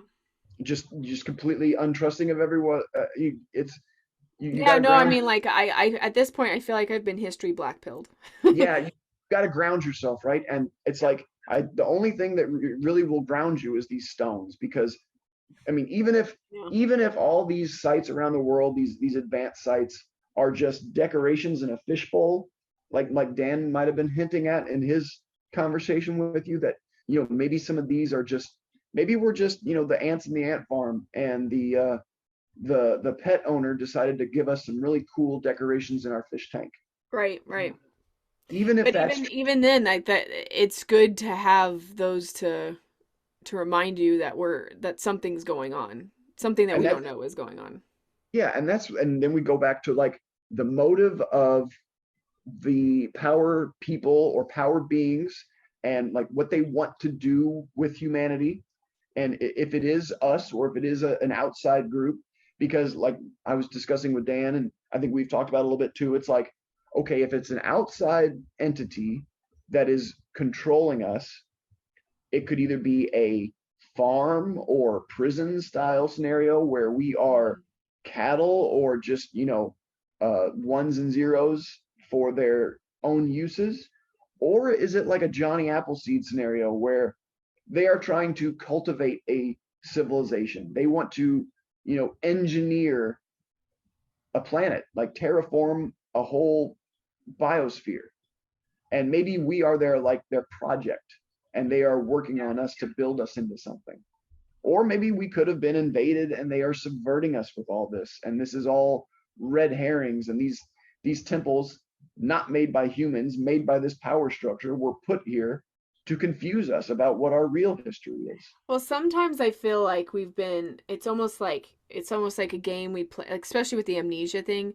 Like Yeah. I have like these little like fantasy thoughts about how like okay, what if like I was bored with infinity as an Yeah. aspect of God or whatever you want to call it, an aspect of energy. And I like we've set these rules on ourselves. Like we're like, okay, let's turn the puzzle pieces upside down, and we don't won't give them the picture of the box, and we want them to Yeah. put it together. Yeah. Um, Give yourself a just challenge. challenge. Yeah. Yeah, it's like this whole thing is some sort of um diversion, distraction, challenge thing. I don't know. I I like think that too, right? I mean, that's not outside the realms of possibility, that we could be dealing, like, it's that is just really, that all that is, Nikki, is just an offshoot of the simulation hypothesis, right? yeah. It's just another version of a simulation. Think about video But games. the thing is like sometimes I don't like living in the victim world. I don't like thinking that like Hmm. I mean, and maybe we are, but at the same time I don't like thinking that like we're insignificant and that we are like being toyed with at the sometimes. So sometimes it's like you have to like take your power back and be like, okay, well maybe I did this to make myself grow somehow. Yeah, that it what you find is when you get into this at this level, when you're starting to contemplate the ideas of the entire history being fabricated by potentially non-human entities, it really is a blow to your sense of sovereignty, isn't it? Oh yeah. Well, I thought I was in control of my life and my destiny, and you're telling me that everything is engineered and pre-programmed and planned to happen the way it is. And yeah, that's really demoralizing, and it makes you feel like you don't have control of Oh your life. yeah, I've had some dark nights of the soul with that, sitting with that whole thing. But then you actually get over it and you start realizing that it's actually kind of liberating in a lot of ways too, because and really nobody knows what's really going on here. That's right. And that's the one thing you can kind of take hope in, is that your perspective is just Just as as valid valid, as anyone else's. right? And if you feel helpless, your level of helplessness is just as much as everybody else's, right? So it's like, even if you don't feel like you have any power, well, you're all powerless together. So you can all take comfort in the fact that you're all in the same boat. We're all in this together. And I think that, yeah, if it was some kind of controlling force, it could be a lot more controlling than it is. True. I feel like if it is some kind of a parent or a nanny entity or civilization or being, then it is giving us a lot of leeway. I mean, look at current events. Look at what we're allowed to do, right? Yeah. Look, I mean, you hear about all the stories in the Bible and other ancient texts of the gods getting upset with humans and coming Right. down to And correct smiting their them. behavior, right? And I haven't seen a lot of smiting lately, so I think Just they self-induced. We have a self-induced. lot of it a lot of it might be self-induced. So it's like, is it more of a Johnny Appleseed scenario where they wanted to cultivate a civilization and they couldn't get too uh, they couldn't get too hands on. They kind of wanted to cultivate from a distance to let it unfold and develop the way it was going to naturally. But in doing so, you run the risk of letting your experiment, get haywire because everyone starts acting however they want and all the parameters get out of control. Well, maybe some of these cataclysms are Reset. recalibrations of yeah Right. recalibrations of the parameters. Like, all right, this, you're getting a little bit too hedonistic, or you're getting a little bit too decadent, or you're getting too stagnant. We kind of want you to Right. keep going, and maybe this each cataclysm is a little bit of a kick in the ass, or maybe one of these temples dropping down where you live is going to be a boost to your intelligence. So it's like, I'm conflicted, right? There are some days I'll wake up feeling like, well, I'm in a prison planet, but then other days I feel like we're just kind of like orphan kids in a Johnny Appleseed scenario, and we're going to grow up to find out that it was our duty to evolve and become this higher Yeah. level of civilization in order to meet the beings who created us, and I think perhaps get bigger. the thing I I try to like think about a lot is, or the only thing that really just doesn't sit well with me is I do feel, yeah, we got a lot of freedom, but we also are very manipulated as a whole. And Yes, it's yes. very strong manipulation, and I feel like so many of the people that I love in my life that aren't online and don't give two craps about anything we're talking about and would not for even if I gave $1 million wouldn't get this far in this conversation. Oh, I know. Um, Yeah.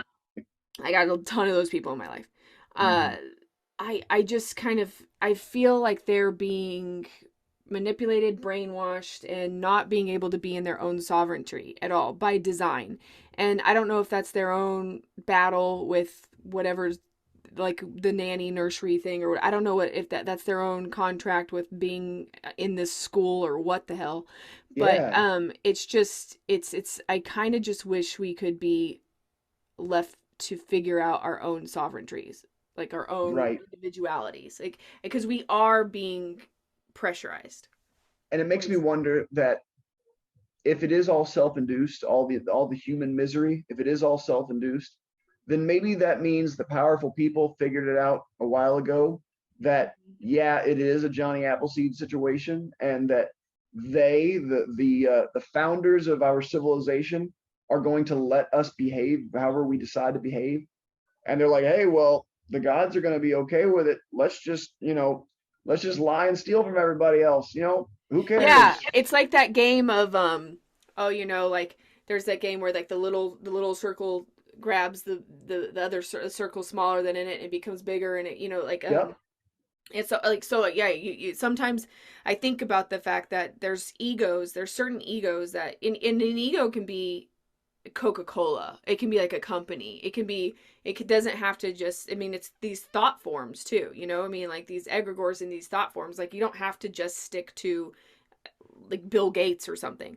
I mean, like sure. Yeah. these certain egos can come and just like completely governments, like entities, like institutions, they could come and just power over and just swallow up all kinds of other little individual egos. And so we are always having to play with that dynamic, and that's definitely hard to manipulate or hard to navigate through. Navigate, right. Yeah, it is. It's like I get the feeling sometimes looking at this stuff that there have probably been people a long time ago who are doing what we're doing, and they figured it out a long time ago. And perhaps some of those people are the powerful people today because they took that knowledge that they were able, to put together back then before everybody else. Mm-hmm. And that, if you know about this stuff before anybody else and you've got a little bit of money and power and influence, you can make a lot of subversion happen. You can skew the narrative almost however you want.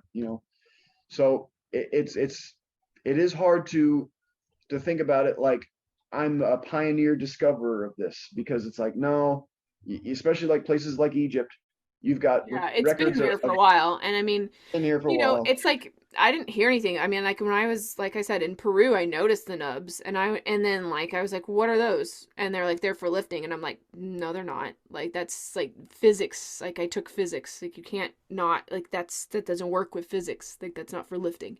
Right, right. Oh, we don't know where they are then. Yeah, and that's the narrative falls apart. Like their argument falls apart. It's like, well, And it's then either this. for me, stuff like that, like I put that in my box of things that bother me. Yeah, And right. eventually when I come around and find, other people that have the same box of things that bother them, uh yeah, it's an issue. It kind of it bothers me because they're not So cool.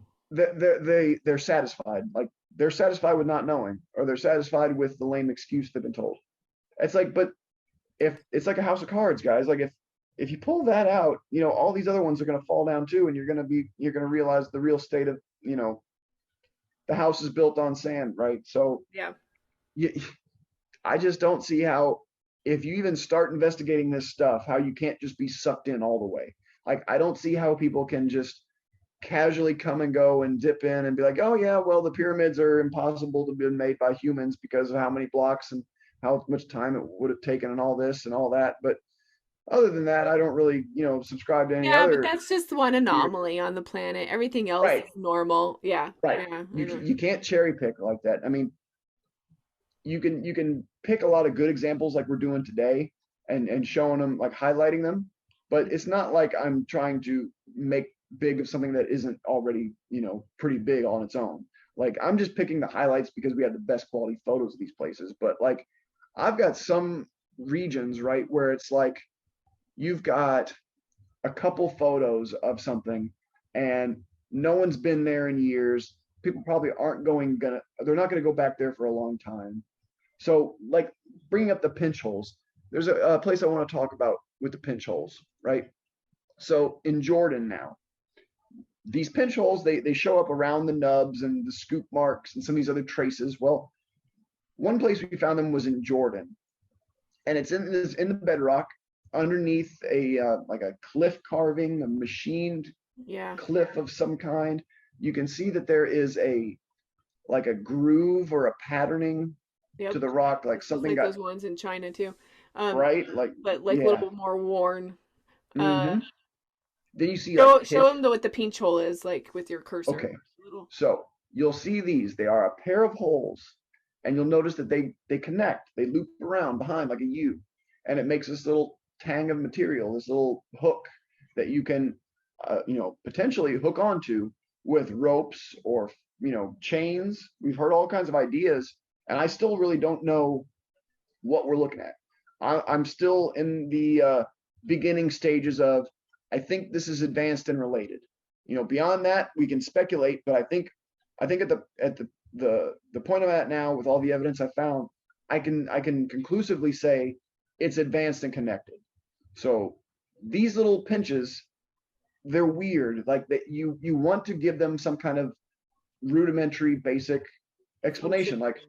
Like, Yeah. okay, I see niches and I see a row of these, so I am going to picture in my head a rope going across and a curtain maybe to hide these. And on ceremony day, a worship day, you pull back the curtain and everybody worships, and then you close the curtain and everybody goes home or whatever. Yeah, but Oh, that would be such like a waste for such a small thing, right? yeah, I mean, yeah, that's really that's labor where intensive, it's right? really labor, and it's very permanent. That's a very permanent thing for Yeah, something so and not transient. very robust. Like, look here, we've got ones that are broken, Yeah. broken here, over here, completely Well, broken. that's why your pinch hole video, by the way, is brilliant.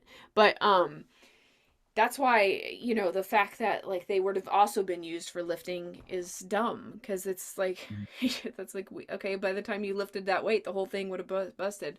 Um, Now, we're gonna go to the one that, like, Ziggy and I, like, we first found. Ziggy found it, showed me, and we were just like blown away. Like, what? Like, no. Like, we kind of maybe saw one or two of these in other places, but then we saw this entire wall of them. So we're going back to Balbeck again, right? Because a Balbeck is one of these sites that's got a lot of hallmarks packed in one. So there's not many nubs here. We found a Baalbek couple is also nubs. known as the Temple of Jupiter, and they say that it's built by the Romans. Right, yeah. Which these blocks, these hallmarks, I'm saying no way. No, You know, no way. unless the Romans stole whatever this, tech was, and was able to wield it like the masters could. That's the only way I'm going to say it's Romans, if it was stolen tech used by the Romans, because them with manpower, like we were talking about earlier, like, no, No, it's not happening. that's how many It's like, cranes it would take to move it. I mean, just to lift it, like, then to move it, how are you gonna coordinate all these cranes moving? Like, you can't. It's not happening. So beyond other, like, there's lots of things here at Balbeck, right? So there are nubs, but they're not in these obvious places. There's, a matter of fact, there's a portion of Balbeck called the Temple of Venus, and that temple is off limits to tourists, and I wonder why. So I bet if you go there and start digging around, you're probably gonna find nubs there. But Balbeck, we noticed, had a couple of these, like, pairs of holes again, right? In the columns and some spots around the block work. And then Ziggy found a photo. Let me see if I can pull it up here. I've got so many. It's going to take me a second. It is, I'll tell you what I'll do. I'll go to the pinch hole folder, because another thing I've done, by the way, guys, is I've got my site catalog with all my site photos, but then I've also got these separate folders where I've tried to classify the hallmarks and group them. So, like, with the pinch holes, I've got them by region, and some others I haven't categorized yet. Balbeck's pinch holes. Here we go. Okay, the suspense is over. So look at what's going on here. The same expression, these, like, pair of holes that loops around, Oh wow, yeah. but what is it doing in this kind of orientation, this pattern? It's like, A lot of it's them. not, it's a lot of them. They're not in a Not the straight same. line. They kind of like Yep. up and down. There's different profiles. Some of them are like square. Others look kind of like Round. butterflies, like, yeah, rounded. And the most curious part is that they go across the joinery. And we really don't know if they connect in the back like that. Some do, some don't, right? You're gonna have to get like a pipe cleaner and take it with you, or like a Right, straw, a string. and check. But some of them, they do have a shadow, and, like, you can see the light coming through. Uh-huh. So some of them definitely do connect. Others, they just form like a pair of divots where, like, it didn't form all the way, and then that makes you wonder. It's like, Yeah. well, okay, well, how did that happen? Or it's Did it, broken over time. or it's broken? Yes. You see here, this one is pretty good. Shows the corner ones. So at the corner of one block and start of the next block, they've hollowed out the little section there, and you can see the light coming Yeah, through. you can see So the it's light there. so it's like what was the function of these? What were they doing? And then we kind of filed this away. Oh, by the way, here's another really cool mark down here that nobody sees. Is like an imprint with like 4 holes in it. Looks like a clamp of some kind. That's a really cool trace. No one talks about that. But these pinch holes, it was kind of classified off to the side as like a curiosity, a one-off thing that we hadn't seen before, or maybe we'll probably never see again. And then Ziggy, I think, stumbled onto them in Egypt, and then it was like we were off to the races because then we started seeing them everywhere, and I felt like I was haunted Yeah, by I them. Like sent you some. I was just looking at whatever, what is it? Comb Ombo or Mumbo, whatever. yep, Yeah, come today, Mumbo. and I sent you some more on Twitter because I was like, oh, I found those two in my photos, and I was like, I think those I are actually saved pretty them. good. I think I've got them saved in here, either on my phone or here in the catalog proper. But yes, Egypt was like a eureka moment because all of a sudden here we have like not just similar holes, but the exact same. Like Yeah. just like at Balbeck, they're going across the joinery of the block again. Like just like the last photo, like at the end of one block and the start of the next, they've started these little holes. And they're all over the place in random places, like artwork. They're over top artwork. And then I Oh, think our eye has been kind of the fact that they're over artwork bothers me because then it that does. messes the It's time up even destructive. more. It's It just yeah. destroys the aesthetic, and it makes you wonder, okay, if this was done by the original builders, what kind of attitude did they have that they were, you Well, know, then it makes you think maybe it harsh? wasn't done by the original. Yeah, right. And we've Uh, gotten a lot of comments on Twitter saying the same, that it's like, okay, well, due to its destructive nature and due to the fact that it looks like they didn't care about the original artwork, it may be then really this part might be how like they say with like the Colosseum in Rome, they say that there's all the holes and damage on the Colosseum. yeah, good And one. like when you're in Rome, the tour guides will tell you, who knows if it's true, but they'll tell you it's because during the Holy Roman Wars or whatever, like they would take out all the iron. There was like iron clamps that connected the Colosseum together, and they would take it out to make cannons or Yeah. stuff like that. So maybe there is some sort of metal stuff that we didn't know that was in there, and these are the dig sites and how they got it out. I don't know. Yeah, I mean, like metal infrastructure and things like that, I'm open to that. But it's like, I mean, due But to at the the same advanced time, they nature, have some really tiny pinch holes that are mhm, interesting, and then the huge pinch holes. Ooh, yes. show them the biggest pinch holes. It almost look like a cave. Oh yeah, I've got those too. But like, first before we move on, I just want to say these, like, now you would think, okay, they're outside on a temple, so they're for hanging a banner or something like that. Well, they're also inside, and I love this photo because there's no context to this. It was just a post on Instagram uh, with no caption, but it's this guy is pointing out one of these pinch holes, and I would love to have been a fly on the wall in that room to hear what he has to say about these pinch holes because Yeah. it's inside this temple. And Annie This would be XD where on his you hung our coats. I mean, right, yeah, but Annie XD shows these in his one of his recent videos. And again, inside a temple, in a very ornate, finished temple, you have these kind of crude, damaging marks. So you got to look for where they are. And it's like, okay, where they are might imply function. So here's a screenshot from one of Annie XD's videos. And it's like, okay, I see this kind of like, okay, a blown out pinch and some other like cavitation that looks like pinches around a niche, maybe. So I'm starting to get the feeling that it's some kind of like energetic, like the nubs are. It's something like energetic. well, that's where my default is. Okay. Well, I looked on these columns, and I believe this is Luxor. I'm not sure. I get some of these temples in Egypt mixed up, but this one has a row of what's left of figures. No. And you can even see from here, see the pinches The right leg and here the on the arm. hip, on the arm, and on the breast. And it's like, all right, well, this threw me for a loop because why would they put them here in this orientation on these statues? It's like, I don't get it. It's if it's a banner or a tapestry or something, it no longer fits because these aren't, in a uniform placement. They don't really seem to fit the idea of hanging pendants or like Right. tapestries or banners. It just doesn't really, the story doesn't fit. And then you go inside the bent pyramid, and this is from Jimmy at Bright Insight. Actually, I think this photo might be from Wandering Wolf, but Jimmy also photographed this. This is the top step into like the main, one of the bigger chambers inside the I'll bent have to look at pyramid. my bent pyramid. I don't remember seeing Yeah, that. like the top step has one of these, and it's like, why is it there inside the pyramid? These are in Malta too. We have our friend megalith hunter Yeah. in Malta, and she is showing all kinds of these. And we can jump over there because I've got them subcategorized too. And one of my favorites, like we were just looking at in Egypt, it's like a niche with these pinches around it. Oh yeah, And and so those are interesting because the they're on the light little corner, like.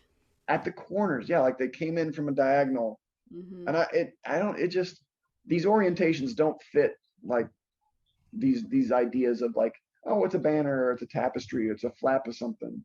I mean, Ziggy found them in the ground and like these huge ones in the walls at Malta, and they're so weird, and they look like, Those look melted in or something, they like, do look like melted, like or like energy clay. went in. It looks like if you how you're scooping out clay almost. It's just. Yeah, like a scoop, like and maybe some of this other stuff is scoop marks, but it's like whatever it was, it energetically went in and kind of like did a U-turn and like And then shot was back like, out. cool. So what is that? Is that like polarity? Is there like a I magnetism? mean, yeah, I don't know. I mean, it's like one of those things where maybe they could do that thing where like if you vibrate the ground enough, it becomes liquid. It's like Like the cymatic like stuff? a Yeah. cymatic stuff, and then yeah, but I mean, like even if we figure out how they did it, why did they do it? What was the function of having and leaving these pinch marks like this? Like I Yeah. said, half the stuff that they left is not aesthetic, except like I do, and I've said this before, and I'll say it again, like except sometimes Malta is one of these that defies what I'm about to say, but it's like what we're seeing, I think we're seeing the bare bones of stuff that would have had other stuff on top of it. So we're I kind of think, seeing like like we're seeing the work, we're looking behind the sheetrock. yeah, you're seeing the skeleton of the structure. Yeah. And you And we don't have to have keep all that the in mind muscle. because Yeah. I think a lot of times these would have been stuccoed or whatever. They would have had other Or functions. It just like, would I have think been a metal thing for attachments, wiring. wiring, metal infrastructure, things like that that would have been stolen or rusted away. Yep. But those are the kind of things, yeah, I think about that too. And I think that a lot of these cases where it's like, it looks But even if advanced. that were the case, there would be at least one or two examples somewhere of what the facades actually looked like because they would That's have been fair. protected by something. You would think. And I think when we look at the clamps, there is an instance where we do have some intact clamps left over, right? So we can at least find some of these bronze and metal and sometimes stone clamps, keystone clamps. And for those who don't know, I'll go ahead and bring that up because we have that as a subfolder too. It is under Keystone Clamps. And I'm sure you guys have seen these before. So in Egypt, we have certain profiles of them where they connect blocks and like an hourglass shape. Other times we'll have like a bar shape or a capital I shape, Yeah, or the T shape is really or the T popular. shape, and the illustration of how they think it was done. A mobile furnace forge that just smelted, and some guys with some protective PPE, some medieval PPE, and they're just pouring these clamps in like this, and it's like maybe that's how it was done. I don't know. Why was it done? I'm really not sure. It doesn't seem like these clamps really were required to keep some of these stones together. Like it, Don't seem like they made a difference one way or the other, do they? yeah, they don't seem like they make much of a difference. It seems more like a connectivity thing, like a Yep. conductive nature, like a Like part of electricity or their electric work, yeah. something, some kind of grid work. And the way they connect things is just really weird. It's like you wanted to anchor it together, like you want. It's like pinning electronics together with like soldering, with solder. You know, Right, right. you want to make them all the connections, connect. So I see these things, and those are the ideas that jump into my head. Like I said, we have some instances where the metal is still in place, and who's to say if this is the original metal? Sometimes, like this Oh, example right. from Iran is a bar style, but what it's actually in is hourglass. And like you said, imagine during the time of like a famine or warfare, and you have one of these ruins in your territory, but you don't have any metal to fight the invading army. Well, you know that ruin over there has all those metal clamps in it. And man, we sure could use that metal to make some spearheads and some knives and Yeah. some daggers. I So mean, I think there was probably a few, at least in a few areas, instances of invading armies or just like poor people, desperate people, destitute people that were scavenging and salvaging these metal clamps out. So we might have like layers and layers of this happening. We might even have people coming back later revering the site and saying, you know what, we're going to put new clamps in. We want to restore it right, or something. right.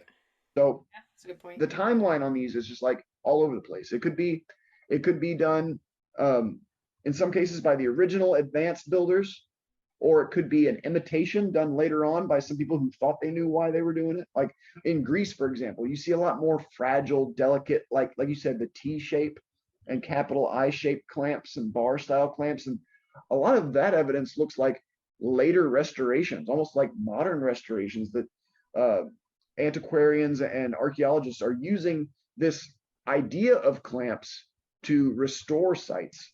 The Athens Acropolis has a good example of that. There's a more clamp evidence in Cambodia, stone clamps, so not metal, Hmm. and perhaps these are pinch holes. Those look like pinch holes to me. I mean, and there's more of this around this stonework.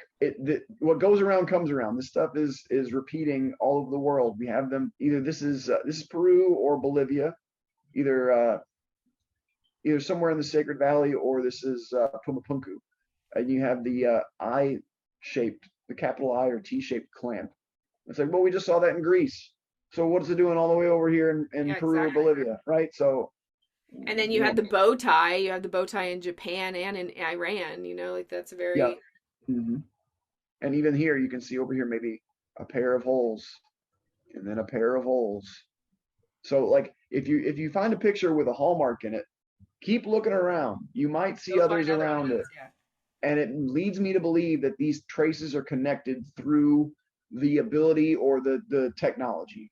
It's like if it rings true in this one scenario and it rings true in this other scenario, I got a feeling they're connected. And more in situ, I believe this one's in India, maybe Kashmir region, I think. An interesting bar style clamp. And they're not very deep. They're just like, superficial almost. So Yeah. it's another one of these mysteries. And a lot of people online have their thoughts about what these were for and how they were done. And I say, okay, well, first of all, that's two different questions: what they were for and how they were made. And you have to like answer one at a time. You got to say, okay, well, I need to know what they were for, but I need to know how they were made. Well, if you know the level of ability of the person of the civilization that's building it, what their culture was about. What their engineering preferences were. Then you could say, okay, well, then I know why they were made the way they were. But you have multiple cultures doing the same things, and all these different cultures have all these different ideas of what civilization is, and different levels of technological development. So it's a great equalizer. It kind of it stretches across all cultures, high and low. You Right. know, And these are supposed to be cultures that didn't even know how to sail across the oceans yet. especially the Peruvian and Bolivian stuff. Yeah, Yeah. it's like, and They weren't connected. you can't even say that they just heard it from a sailor who heard it from a sailor who heard it from a sailor across the world, because it's executed the exact same way. Like not just in principle, but in technique. Do we have any in like Australia? We don't have much in Australia at all, and I wonder if it's just because it was not in a good location, either in terms of climate in the past, or if maybe it was a off limits area or an area they only used for their own purposes and didn't build any de- uh, fish tank aquarium decorations Right. stuff. So I don't know. We I mean, they have Charles, interesting petroglyphs and stuff there. yes, and Charles Cost shows that some of the bedrock stuff looks all artificial, like maybe Ayers rock. There's some aspects of that look Yeah. artificially manipulated, like sculpted, like what we're looking at today. So I don't know. I mean, when you get really, it's hard to say, hard to say if it's far back or not, right? So if you get to the beginning of the And advanced North builders, America too. You know, we have very little up here. true. And it's like and maybe South America is the beginning of the advanced builders, because in that area, what you're seeing is advanced architecture, but it kind of blends into natural morphology of mineralogy. It's almost like they could camouflage their abilities to look like natural erosionary processes. So you have like a cliffside that looks all eroded from water or whatever, but no, it was just their technology that did that, that made it appear to be eroded like by water. So there's a few quarries in Peru. Brian knows a few of these sites where it's a quarry, but it doesn't look like any quarry that you or I or anyone else is familiar with. The marks, the cuts, it looks like they plucked out stones. It looks like they somehow vacuumed up stone and like did weird, crazy Oh, things. interesting. Okay. So, and I can pull up some of those if you like. This kind of quarry work is not indicative of anything that Oh, humans do, yeah, yeah. I always call those like the spaceship rocks. Like I'm like, I don't right? know. Huge pieces of stone that just have odd little either recesses into them or bits of block plucked Yeah, out of you them. have those in Japan. You have those in Mhm. that place that we talked about, Bonzino or whatever in Italy. Bamarzo, right, in Italy, yes. Marzo. And Yeah, I mean, like Sri this Lanka, weird, like, weird bedrock stuff, just manipulating the bedrock and taking chunks well, I out. like And Justin's idea is that this was like where they would practice. could be, right? Because if you have something that's very powerful, like a technology, and you're going to build something as like permanent and That's sexy lasting, woman. yeah, like if you like, or like Tamil Nadu with that temple that's like perfect and ornate, you're not just going to like turn on your laser gun and point it right at the building and go, okay, let's go, and before checking the settings. Because if you screw it up, you screw it up, right? So yeah, some of these really wacky bedrock anomalies, they could very well be where they were testing out their either their technology, or maybe testing their technology against different types of rock, right? Maybe they were experimenting. So it has a nub as well, right? And different things. Yeah, that's And crazy. I mean, there's lots of these types of stones all around Peru. Like there's the Saihuite stones, these kind of like lazy stones, or just stones that are worked but sitting out in the field. Like, what are they for? What are they doing? Yeah. Weird cuts in them, right? So it's like, is it quarry evidence? Is this the finished artifact? Like if we're going to talk about Vimanas and ancient Indian mythology, Oh yeah. are these transportation devices? Is this a stone flying car? Like, is this a bench Right. that you float Or flew is through the that where air? you park the stone, Yeah, park the ship, like I don't know. with the Or bedrock charge it nubs. up. Yeah, with the bedrock nubs you see at places like Machu Picchu and Pizoc. Let's find Pizoc, because Pizoc, most people don't really know this about Pizoc, but at the center of Pizoc is like a little room chamber Hmm. structure that is enshrining this piece of bedrock. It wraps around it, like it venerates this piece of bedrock, and the bedrock has a nub on it, and it does look Yeah. like a power station. Like I It's see almost, like lightning hitting it or something, right? and that's like what Mecca is, right? Like is some giant like meteor Right. rock that we never get to see. So maybe there's some more properties to the actual bedrock stuff that we know. And that goes back again to your maybe your the levels of quartz in the stone, and Mm. that there's maybe a piezoelectric uh, scenario going on of some kind. So yeah, I think Or Earth. some kind of energy thing that we don't even know about, right? Like we didn't even refigure out, we didn't even rediscover electricity till like the 18, like whatever, the 17, mid Sure, and we 1700s. still don't fully understand how to work with it and No. and manipulate it. So there could be undiscovered attributes and properties to Well, what we electricity. really don't understand is magnetism, Sure, right, and magnetism in combination with electricity, right? right? Electromagnetism. So you've got forces we don't understand, and then you've got this kind of ancient architecture we don't understand. And I think the two should be married together. I think the forces we don't understand made these sites that we don't understand.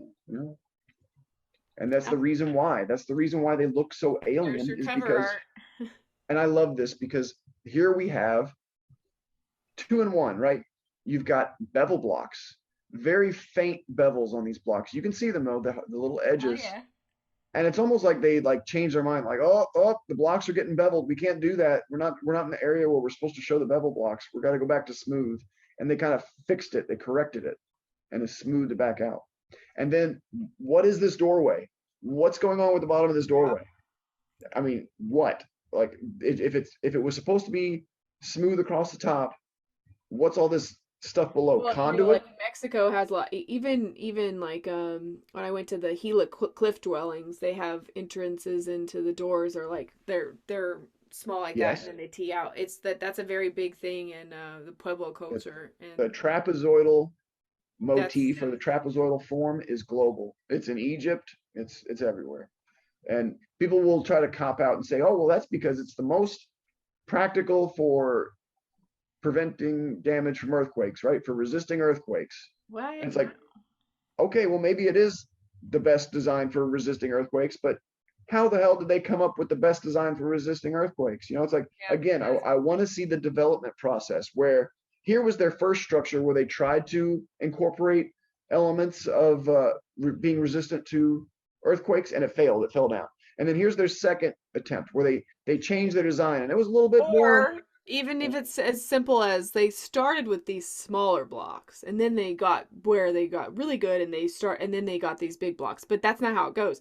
It doesn't go that way, They're does it? telling us they started with these big blocks, and then as time went on, they started building with bricks. Yes, and So that's like that doesn't make it's sense. it. Well, it makes you feel like you're running in circles, like you're going backwards. Um, let's see, where was I? Let's go back to. I had another one I was going to bring up in relation to that comment. This one. So yeah, big on the bottom, small on the top. Like yeah, that's Right. opposite of what you think, right? And it looks like either the original guys ran out of power as they got to the top, or They somewhere along the rebuilt it. line, the work stopped or it got knocked down, and then somebody rebuilt it, assuming they knew what Those the are original. interesting nubs on like look how big the nub is compared to the stone. Yes, and here's something we have to bring out. We have to give all aspects of these mysteries. So if you want to try to explain away some of this stuff as a if there, as though there is a practical fundamental reason for them to have some of these things, Hmm. those kind of nubs are a good example to use. So you have this style of attaching roofs where you have these Oh, protruding stones, okay. right? Yeah. And you would lash down, like you basically build the roof as a panel, and then you hang the panel on the Right. And angled just have walls. like the logs or yeah. Okay. Yeah, yeah, by the little pegs. And yeah, it works, right? Yeah, that is how this goes. But when we go back and look at the piece we're looking at before, it's just like I'm not sure if that was what these were for. And if so, like it makes you wonder, right? Okay, why would a culture or a civilization that can play with stone like it's putty, why would they resort to such a primitive way to thatch down a roof or to latch down a roof, right? It's like, Yeah. why not just make a stone roof? Why if you can Right. melt If you and can mold do that, stone, like if you can make yeah, a snake and a puma fist and like some polygonal thing the right. size of yeah, my So why are you resorting to such a primitive way to make a roof attachment? So I'm not sure about that. I think maybe like with some of these nubs, there may be multiple purposes. This might have been a functional pair. Maybe a string or something was strung across for something, or they hung things by them, or maybe it was to attach the roof. But it just doesn't make sense to me that they would use such a primitive technique to attach a roof to something that's obviously so much more advanced. Like I just I think that we're seeing a reinterpretation by the Inca, and then they came up with their idea for how to attach roofs based on what they saw in the megalithic work. And they're like, well, we tried it and it worked, so that's going to be our way of doing it from now on. It's just it's one of those things where it's like, okay, well, the mainstream isn't always wrong, and or at that's where least they the keep the mainstream. llamas. right now. It's you want to discredit everything the mainstream says, but then you see stuff like this, you're like, okay, well, hold on, there might be a thread of truth to the mainstream perspective. So yeah, it only helps Well, you to sometimes know. the mainstream isn't trying to screw you over. Right, Sometimes it's right. just like what people like really actually think with their own eyes that they're looking at. So yeah. Sure. So you gotta have a well-rounded view of this stuff. You have to know the mainstream, you have to know the alternative, and then you got to find the truth somewhere in the middle. Like Max Egan had a video about that recently where he's like, there's the mainstream narrative of the truth, the alternative Oh, I narrative of the liked truth, that one. I watched that one. And then and there's there's the one in the yeah. middle. And you really have to kind of have that mindset. It's like I can't go both feet in, all in on one theory because I'm seeing too many possibilities for multiple theories to be correct. Yeah. So it's just like some people want to run to the finish line when they find one piece of evidence, and I'm like, well, hold on, let's get the whole jigsaw puzzle together here first before we start saying what we think the jigsaw puzzle is. So I know there is validity to the idea of advanced ancient architecture. The circumstances around it is up in the air for all of us to argue about, but I cannot deny what my eyes see, and my eyes see like advanced megalithic stonework, manipulating of stone for weird reasons, and it's gone. No one does this anymore. So our mindset has changed, or those people were not us. Simple as that. I love it, Andrew. That's Yep. that's awesome. Okay, so like let's end it there because like that is a lot for people and this was an amazing video. Even for me, I'm already excited about getting to rewatch it because you're such a wealth of knowledge. It's amazing. You can't just So get them at is once, right? You have to spend a lot of time with these photos. So don't think after looking at a couple photos you know a site, because a new photo from a tourist could show oh up yeah. tomorrow from a I've been culture that half these sites that you're showing right now, I've been to, and I'm going like, I didn't see that. no one usually does because no one takes the time. They go through the first page of Google results, right? I've No, been to go Pizak. to page 10, go to Pinterest, go to someone's private gallery, try to find, any tourist photos, anything you can find, old articles by, news sources doing exposés on the sites. Any source, take any photo because it's all valid. As long as it's documenting the real thing and it's not photoshopped in any way, Right. then you can use it as evidence. It's documentation of the site. And yeah, you think some of these places, some of these areas, like especially here in Machu Picchu, a lot of this stuff is off limits to tourists. Yeah. You're That's led all down a little primrose path. You can't go back here like on this, but like this left corner. I want to see what's up with these holes down here. No, sorry, some lady with a whistle is going to blow her whistle at you if you try to go over there. And it's like in Egypt, it's even worse. Some guy with an AK-47 or an MP5 is going to yeah, come up to yeah, you. exactly. So you don't have access to the sites like you think you do. And it's not just because people are worried about, rowdy tourists. It's not just to keep rowdy tourists from damaging the sites. It's also because there is some damning stuff at these sites, evidence-wise, that it would probably be better if you didn't see and that archaeologists don't want to talk about. Yeah. Okay, so is there anything else that we didn't touch on that you wanted to kind of talk about?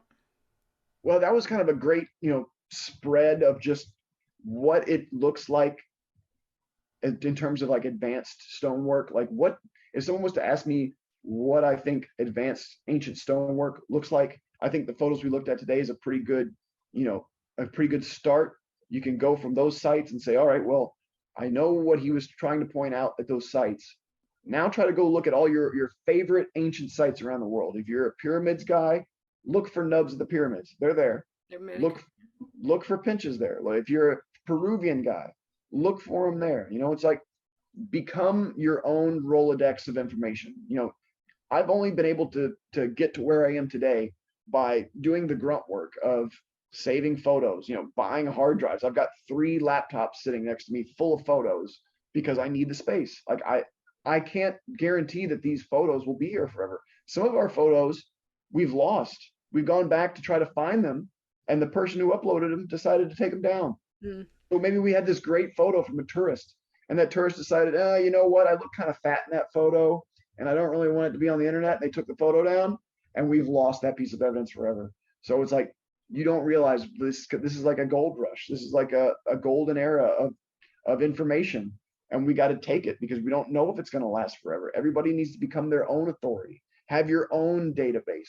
You know, you can rely on Graham Hancock's books, you can rely on Randall Carlson's lectures, but you need your own database that you can resort to in an argument or debate. You know, no one wants to hear what you think about someone else's ideas. No one wants to hear you argue someone else's points and fight for somebody else. We want to hear you fight for yourself and stand up for yourself. And if you have to appeal to an authority figure, you've lost the argument. You know, there's the rules of engagement and debate, the logical fallacies, the ad hominems, the red herrings.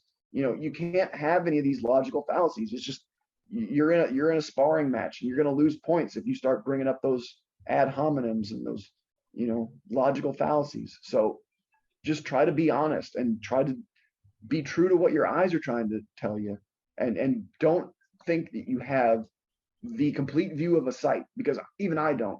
We're getting more photos every day, better resolution every day. Landslides happen, excavations happen, discoveries happen, cave-ins happen, all kinds of scenarios. Like a new highway will get built and they'll excavate the highway and find a whole city. You know, stuff like that happens every day. So it's not over. It's like it's not finished. The research work is not done. We're still in that process. So people who want to say the research has been done, it's been proven, it's not advanced, or it's not Atlantis, or it's not aliens, or whatever. We're still in the research stage. Yeah, beginning So of it too. don't get ahead of yourselves. It's still there's still so much groundwork to be laid before we get to those heady concepts of who is responsible and why they're doing it. You know, we got so much more to deal with down here first. I love it, Andrew. Okay, this has been such a pleasure. So yeah, we'll have to have you on again soon, and thank you so much. I look forward to it anytime. And if you want to do a panel discussion with some of the other colleagues, get a more roundtable, you know, don't Yeah, just hear for my sure. idea, get the other guys' thoughts. You know, it's good to have these brainstorming sessions, and you'll get better at debating. Don't get flustered and get mad because you lost a debate. You know, it's a learning experience. You're going to come back stronger the next time. You know, don't take things personal. Don't get, you know, bent out of shape when someone says your idea isn't very good. You know, if it's not very good, go back to the drawing board, try again. You know, we're polite enough in our community that we will continue to give you constructive criticism. If you keep coming back, we'll keep trying to give you constructive criticism and help you. We're not authority figures, we're not gatekeepers. We're not trying to, you know, No, go down in the history books or trying to be figure it out heroic. ourselves. We need everybody. We can't do it. It's too much for one mind. You need more than one person. You need more perspectives. You need a global perspective. You need the Peruvians to tell us, and the Indians to tell us, and the Chinese to tell us, and the Japanese to tell us. You know, everyone around the world has to give us their input because we haven't lived there. We don't know their culture. They've lived there. They've lived around these ruins generations after generations. I haven't. I don't have the luxury of having these around me to grow up around. So their input is going to be very valuable. And it's as going forward, we're going to lose that. It's like the wisdom keepers. We're losing that as time goes on. So take advantage of what we have available now and try to preserve it like we're doing with this catalog. Awesome. Okay. Bye, Andrew. See you later. See you next time.